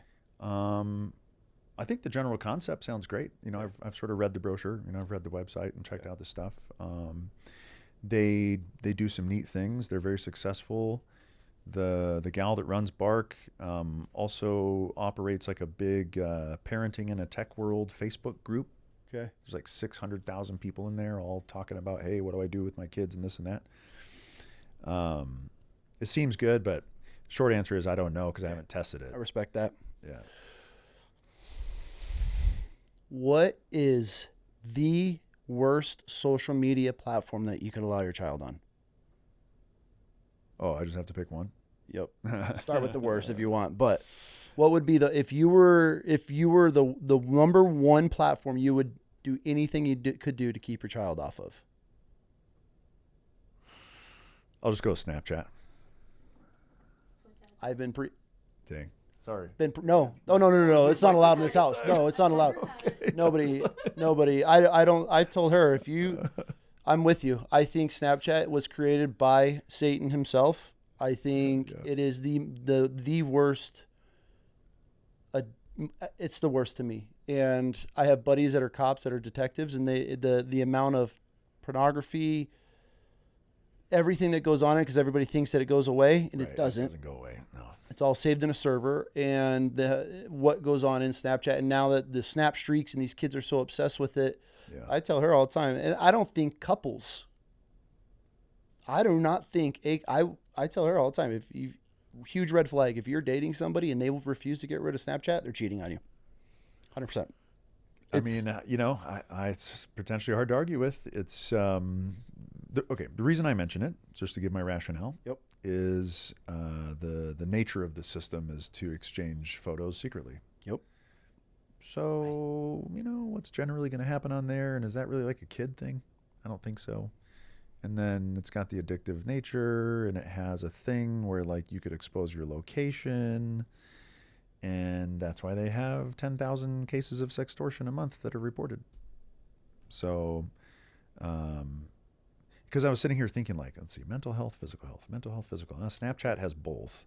They all have both, but like, I don't know. Snapchat just jumps out. I'll say that one. Is posting your child on a social media platform safe to do if it's private? No. Why? Because... Okay. So safe is, so I'll tell you like my version of safe, because safe is like, we got to like define what that means. Right. Okay. Let's say instead of safe, let's use the word secure. Okay. The definition of security in my world is the term CIA. Is it confidential? Does it have integrity? And is it available? So can it be kept secret? Does it stay in its original form? And can I access it when I need to? And one of the things about availability and accessing it when you need to is, does it belong to you? So the moment that you put information onto somebody else's servers, it doesn't belong to you anymore. And so it violates all three of the tenets of security. So it's not secure, so therefore it's not safe. I also think it's worth talking about privacy. That falls in the C, the confidential part, a little bit. But I just want to throw this out there, that if you capture your child's being and environment and their development over time, because if you take pictures over time, and you put those onto somebody else's servers, when your child is an adult, are they going to be stoked about that? No. Did they consent to having their private information and their likeness and their development and their mistakes and embarrassments and happiness and this and emotions and connections and shared with a bunch of strangers that don't give two shits about them. Mm-mm. And in 10 years' time, does the company that owns those photos, is it still ran by the same people? Oh, yep.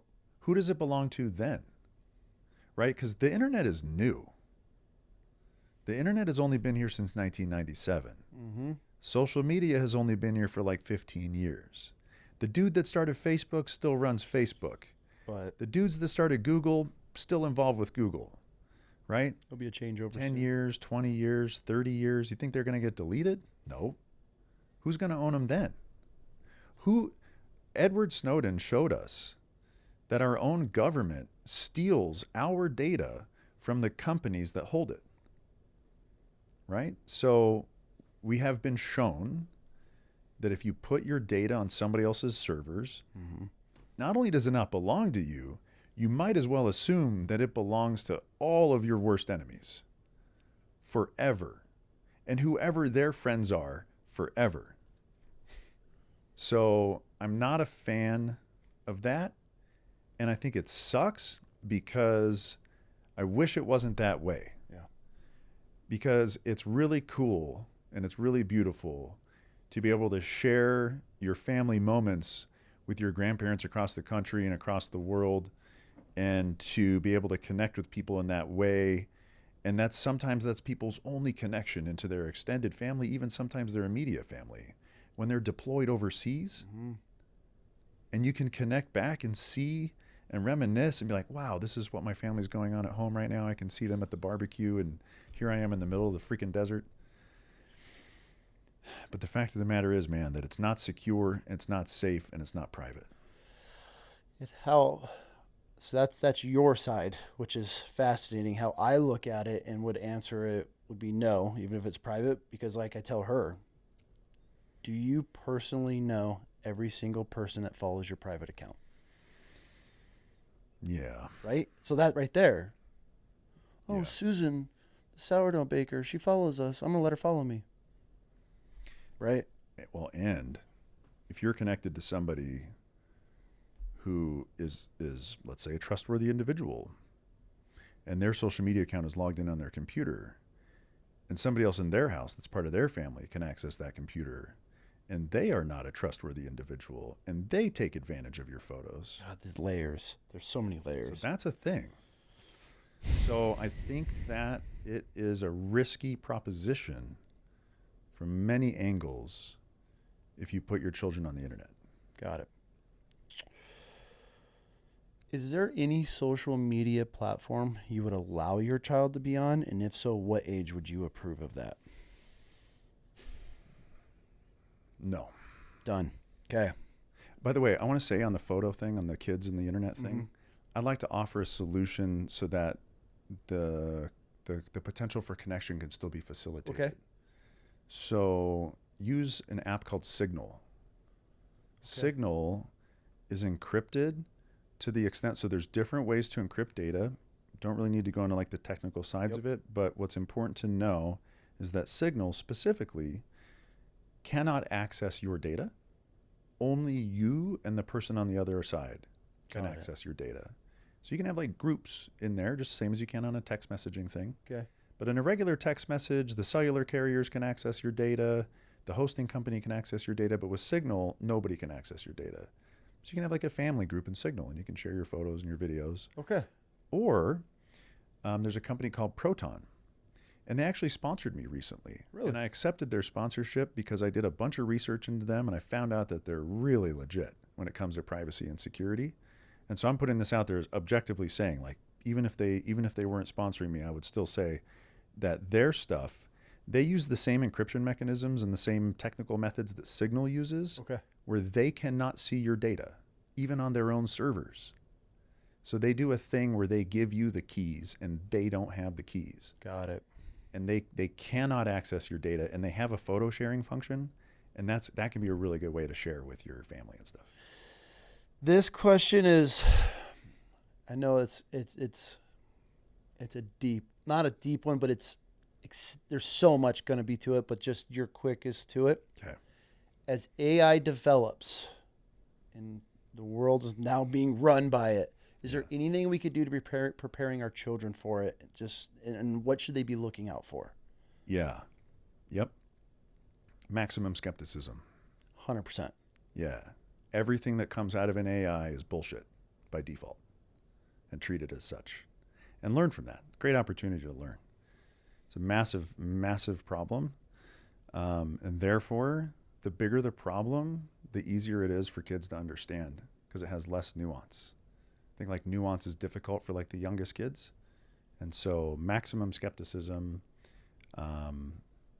it's here, it's coming, it's going to be more, it's going to be very pervasive. And so use it, talk about it, demonstrate the risks. I have an article on my website that actually has examples that you can run through with different age kids. Okay. You can show them how AI works and what can happen and like how to understand the pros and the cons. I want you to send me all these links so you make sure that we get them linked on Yeah. these videos because some of them go wild. So I want to be able to help as many parents be able to have the tools to be able to show their kids. I feel that is the only way that you're able nowadays, sitting your child down, and it's almost like a fear factor, like Scared Straight. You know, they take those kids to prison and like some inmates trying to pull them through a cage. Yeah, I love that. It's honestly, we're almost at the, like, that's kind of not that extent, but we don't hide shit from our kids. Like the reality of, obviously we want to shelter them and keep them safe, but we know the dark side of this world and what these platforms offer. So it's, in a way, when they're old enough, mature enough to be able to process it, I feel it's a good way to be able to sit kids down. So if there's links or things that you know, like, hey, you should probably have your children watch this, or hey, these are good videos to sit down with parents and kids, I want all of that. Yeah, I'll send you that. And by the way, my website is like totally free, familyitguy.com. I have a ton of resources with like conversation starters, how to like demonstrate things, how to practice things together, what to know. Like, just there's a lot of stuff in there, and I'll send you some of the specific links that we talked about. Yeah. This is a question from a dad. As a single father, 50-50 custody, what is the appropriate age to give your kid a phone? And if it's not a phone, is there any other form of technology we can give our kids to be able to communicate with parents and things like that? What would you recommend? I recommend, so like I always have questions, like I'm a consultant, right? So I always like start with questions, but in this case, it's not appropriate given the format. So what I'll do is just give some basic suggestions. So the first suggestion is an Apple Watch. Okay. An Apple Watch. Okay. So if I'm giving my kid a phone, I'm going to assume that the primary use case is emergency communication. In an emergency communication scenario, the communication device must be reliable. The only reliable watch that has a cell phone built into it is the Apple Watch. Okay. It's the only one with good battery. It's the only one with a good set of cellular radios. And it's the only one with full scope parental controls that are free and built in. The only caveat is that the parent needs to have an iPad or an iPhone with which to control the parental controls. Got it. So if you're not in if as a parent you have an Android device, Google makes a watch. I'll have to send you the name of this one too. They make a watch for kids. It's not as good. It's not the Gizmo or something. It's not the Gizmo. Like a bunch of those have terrible battery life. Mm-hmm. This Google one, because Google bought Fitbit, and so Google does watches now. And they have one for kids, but the thing is that it doesn't use regular cellular voice calls. It does calls over data. And like when you're out camping and stuff, sometimes the data connection is not as good as like a regular voice connection. Okay. Which is why I go to the Apple Watch first. The second thing I would recommend, if you want something with an even more robust battery and you want offline navigation and you want offline medical capabilities and you want the potential for a camera, then I go with an iPhone. And you can actually take an iPhone and you can disable the internet, you can disable the app store, you can disable the camera, you can make the screen black and white, you can turn it into a boring piece of utility, and it's very utilitarian when it's in that mode. Okay. And the one thing I sell that's not free on my website is a guide on how to do that. You can take an iPhone and just strip everything off of it. Now you've got this thing where the battery lasts forever. Yeah. It's not doing anything. Mm-hmm. It's like airplane mode And it's almost. boring, but it does the thing. So like, dude, They're like able to call. offline navigation, and the new iPhones, you can do texting over satellite. Mm-hmm. So that's like, if your kid's going camping, that's awesome. I didn't know this. Yeah. Okay. It's badass. I'm glad we asked that question. Yeah. Thank you for that answer. For sure. You're welcome. I'm sure a lot of parents, because you think I'm not giving my kid a phone, but you're giving a kid a phone stripped. You're giving you don't recommend giving your kid an iPhone. You're recommending giving them a stripped iPhone. Oh yeah, fully locked down. Okay. Yeah, fully stripped. Dude, don't give it to them normal. Which, if people want to know, they can go to your website, which we're going to link, and you have that. It's the only thing you charge for on there, but cool, worth it. It's worth it. Worth it. Okay. I'm with you. I appreciate this, man. These are all questions that people have sent in. We got a few more. I didn't go through all of them because there was a lot, but all right, I picked the ones that I feel that are. Yeah, these are good, man. I like this. Okay, we just went that one. What is the best way to protect your child from online gaming or phones?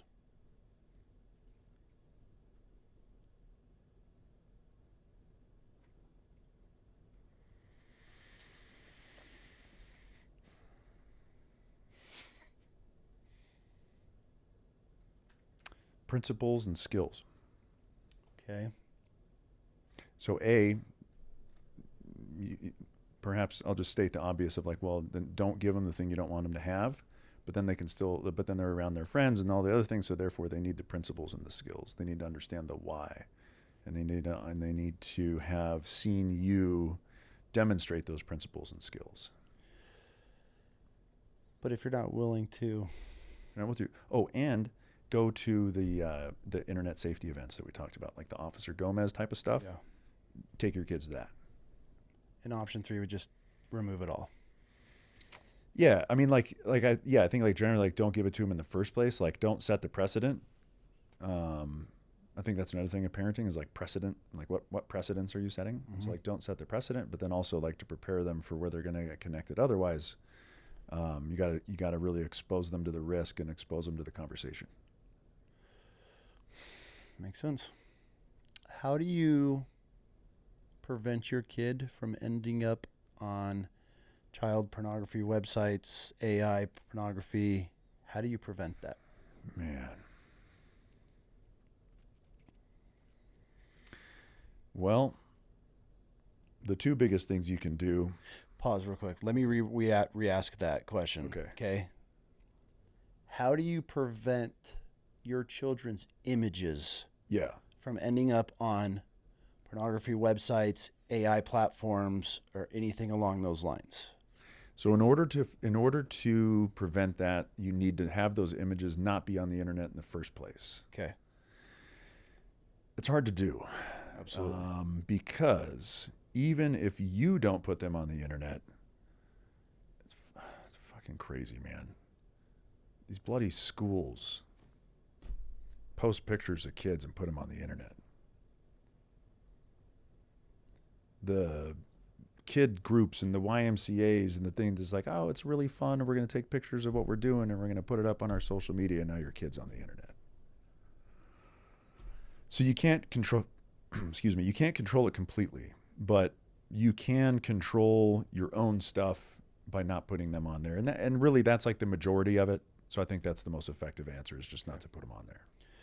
This is from a grandparent, which we kind of touched on a little bit, but what should I be watching for while my grandkid is scrolling through YouTube?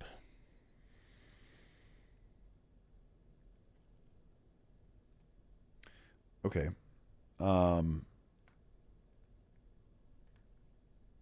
Okay. I'll talk about the things that might not be obvious. Because the obvious things are like, oh yeah, sexual material, inappropriate material. Everybody's got their own version of what they think is appropriate for that. Yep. Age of the kid, family dynamic, whatever. I like to look at stimulus levels. And so I kind of like to think about like, what precedent am I setting for my kid, in terms of what is his baseline for what he considers to be entertainment. And so how many scene changes occur every 30 seconds? Okay. And is it more than 3? I feel like what would not be Right? a time lapse? Yeah, because like now, dude, one of my kids' favorite shows now is this movie Dogman. This is terrible, but it's a kid. Yeah, you know about it. It's definitely a kid thing. But my goodness, man, when you look at through the lens of stimulus, Just flashes. woo, just pop, pop, pop, pop, pop, scene change, scene for an hour and a half.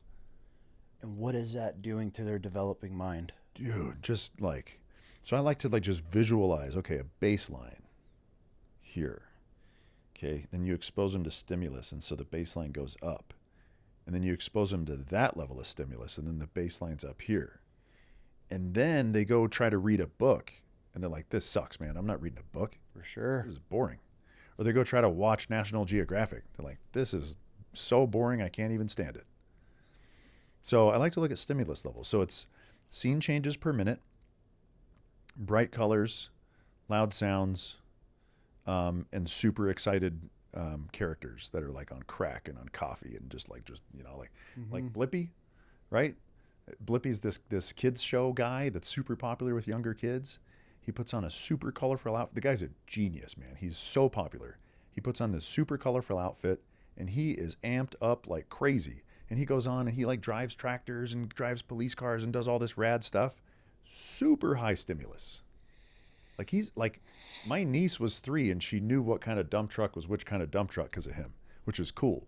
But like he is crack on a screen, you know? Yeah. That's why he's popular. Yep. It works. That's what these kids are so just consumed with. Dude, so like people watch me I'm on TikTok because that's where parents are. Yeah, your TikTok.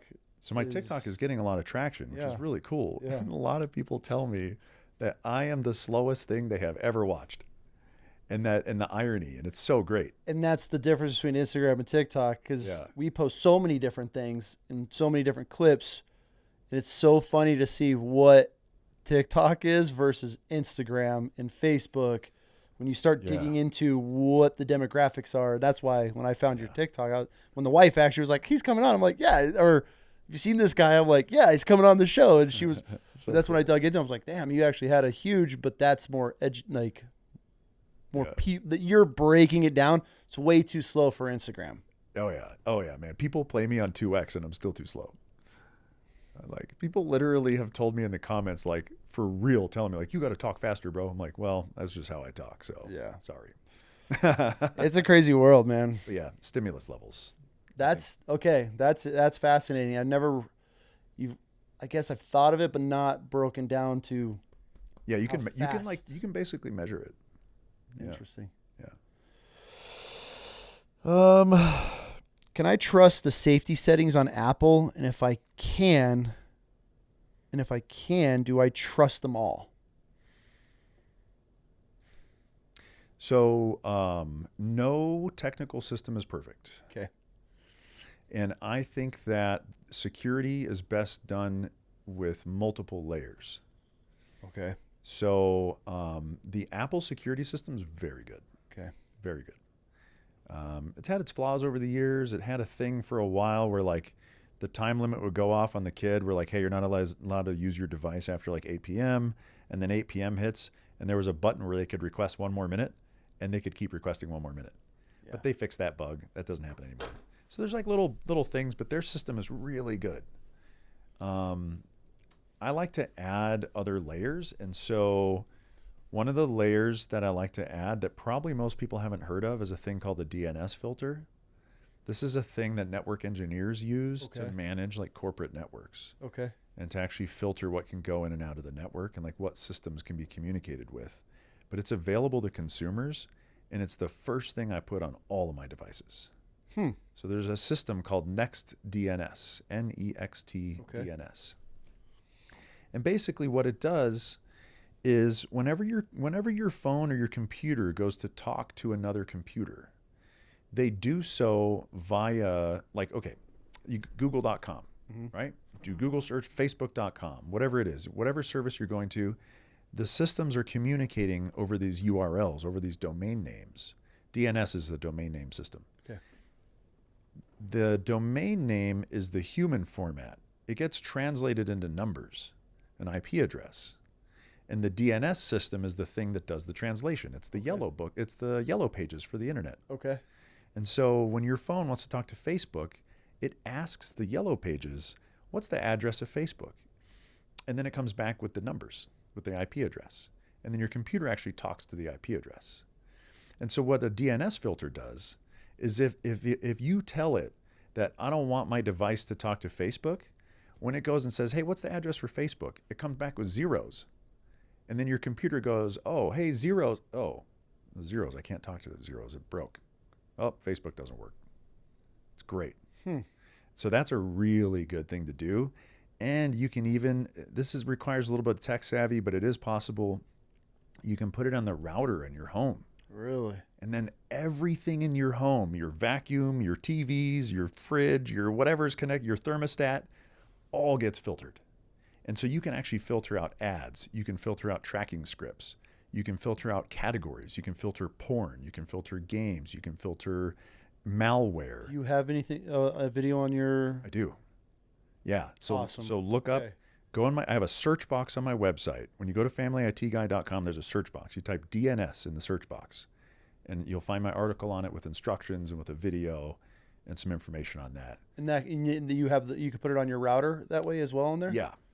Beautiful. Yeah. Okay. So that's a good one. I'm so Run glad multiple we're having this layers. conversation. Yeah. This is great, man. So when you're explaining that, you're almost every layer is a net. Yeah. And so as something's trying to get through, or like a air filter, Yeah. it's catching different layers or particles of it. So the more nets or layers you have up, the safer it is for your kids. Yeah. Okay. And I'll also just say to make sure this is clear that the more layers you put in place, the more complex it becomes to manage. Oh, okay. And so like you have multiple layers in place and then something that you want to work doesn't work. Where do you look first, right? You got to like work your way through. So but if you were to just have the Apple controls, so to directly answer that question, are they good enough? Yes. Got it. Last one of the parent questions.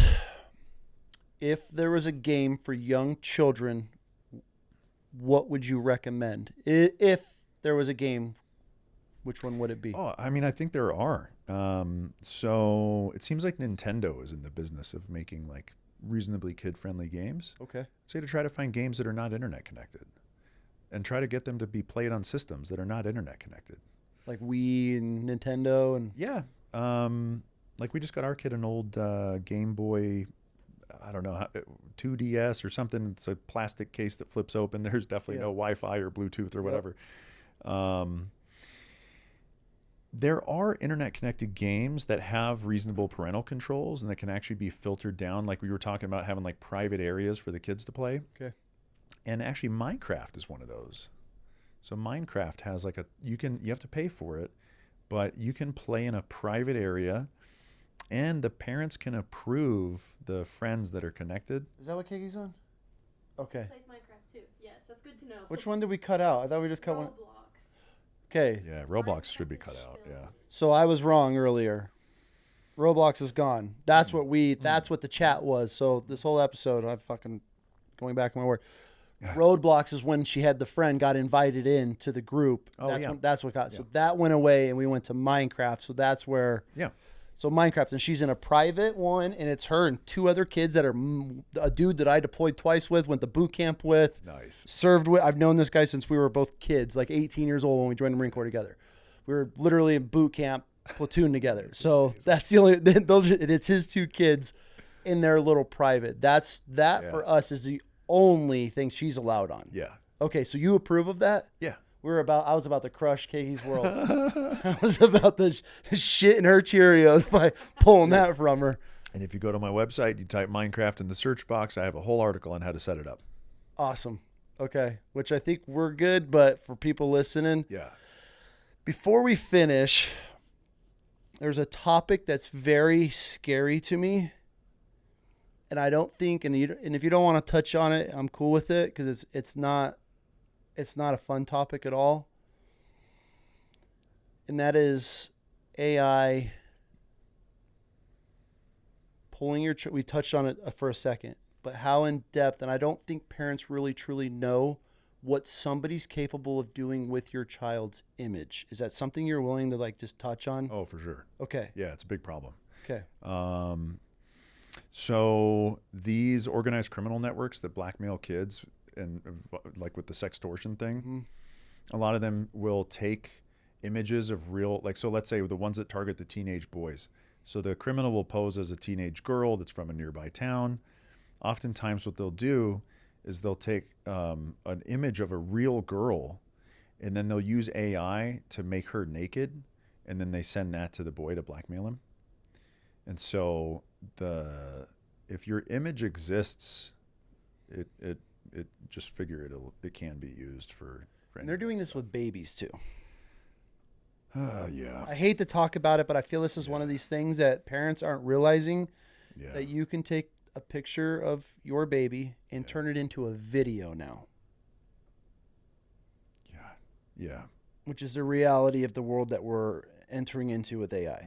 Makes my throat fucking. I'm with you. Ugh, I'm with you. But you're right, and it's true, and it's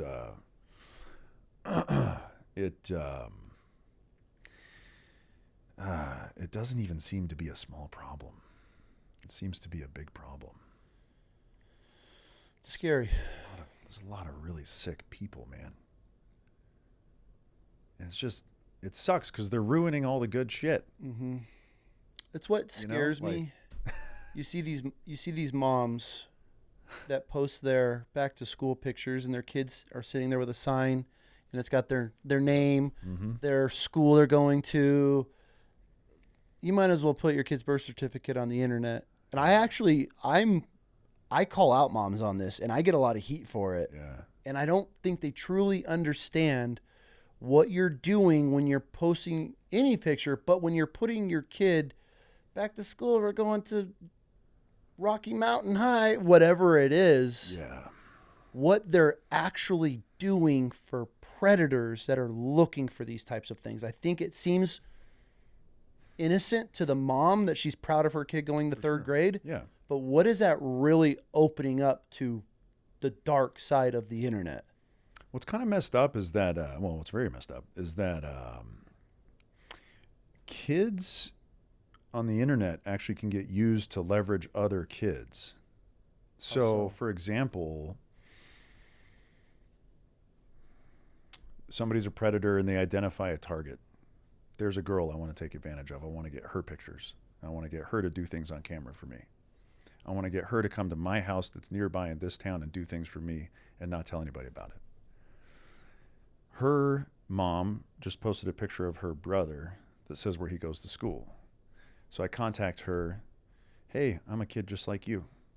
How's it going? What's up? Let's be friends. Do you have any brothers or sisters? I have brothers and sisters.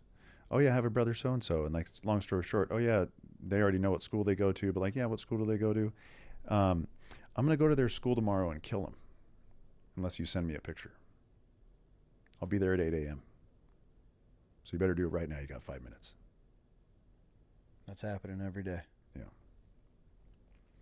All by just a little bit of information. Yeah.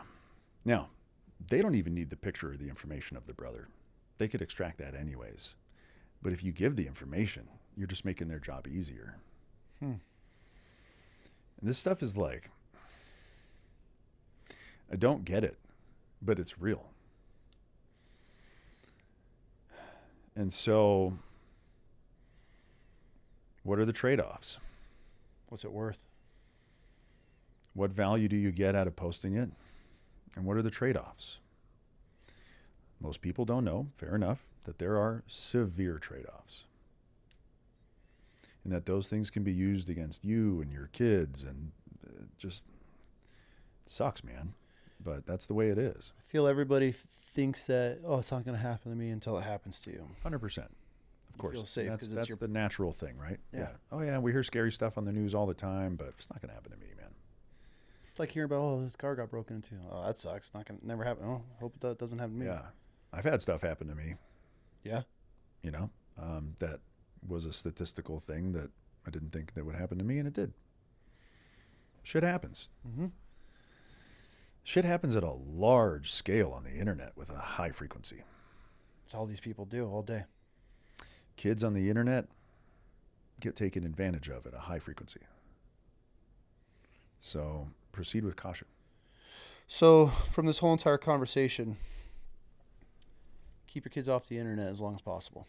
Yeah, 100%. Is there anything in our closing remarks, because I feel like we've covered a lot. Hopefully, I want to have more conversations with you. Yeah, let's do it. Yeah. Be able to help in any way I can. Yeah. I mean, shoot, we could have a whole episode on AI. Maybe we should. I'm deep into that stuff, man.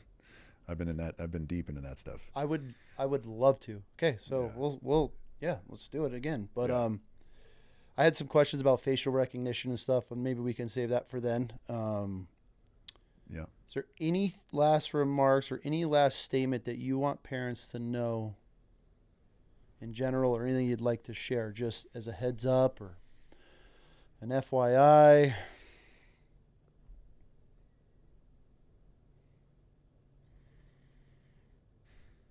I'd just like to offer some encouragement that it's okay to be different, and that it's okay to make change, and that it's okay to show your kids that, that it's okay to be different. And it's okay to say no. Yeah. And that's what you mean by different. You don't have to have Yeah. the latest and greatest, and you don't have to have the apps and the phones and everything else. Yeah, and I think that actually, like, the most positive things can come from that. For sure. So I think that there's a positive side to all this, in that there is the opportunity for education, and there's the opportunity for leading by example, and there's the opportunity to make things better than they are right now. Love it. I just feel what's the worst that's going to happen by not opening up that realm to your children?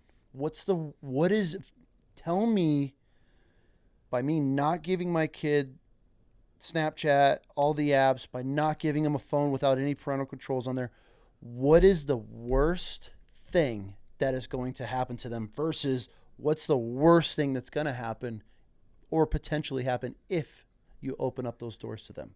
The worst thing that can happen is friction. Bummer. So that's okay. Yeah, I'll settle for that. I'm okay with that. 100%. Yeah. They get over it pretty quick. Yeah, friction's okay. Friction's annoying. Friction can be a problem. Mm-hmm. But I'm down to trade friction for safety. I hope every other parent is too. Yeah, me too. Dude, thank you for this conversation. I'm going to take you up on the AI conversation and anything else that you want. I honestly want to open this invitation up to you. If there's anything that you're into or there's things that you're seeing, you can call me anytime and use my platform as well. I know you have a large platform on TikTok. But the more the better, man. Yeah. That's what I'm saying. When it comes to kids and the technology and everything that's going on, I'll have you on every week. I don't care. Like, that's where I'm at as a father in a platform that's growing and a lot of parents follow. Anything that you ever need and want to be able to, I don't care if it's a 30-minute episode, you just want to touch one topic. Yeah.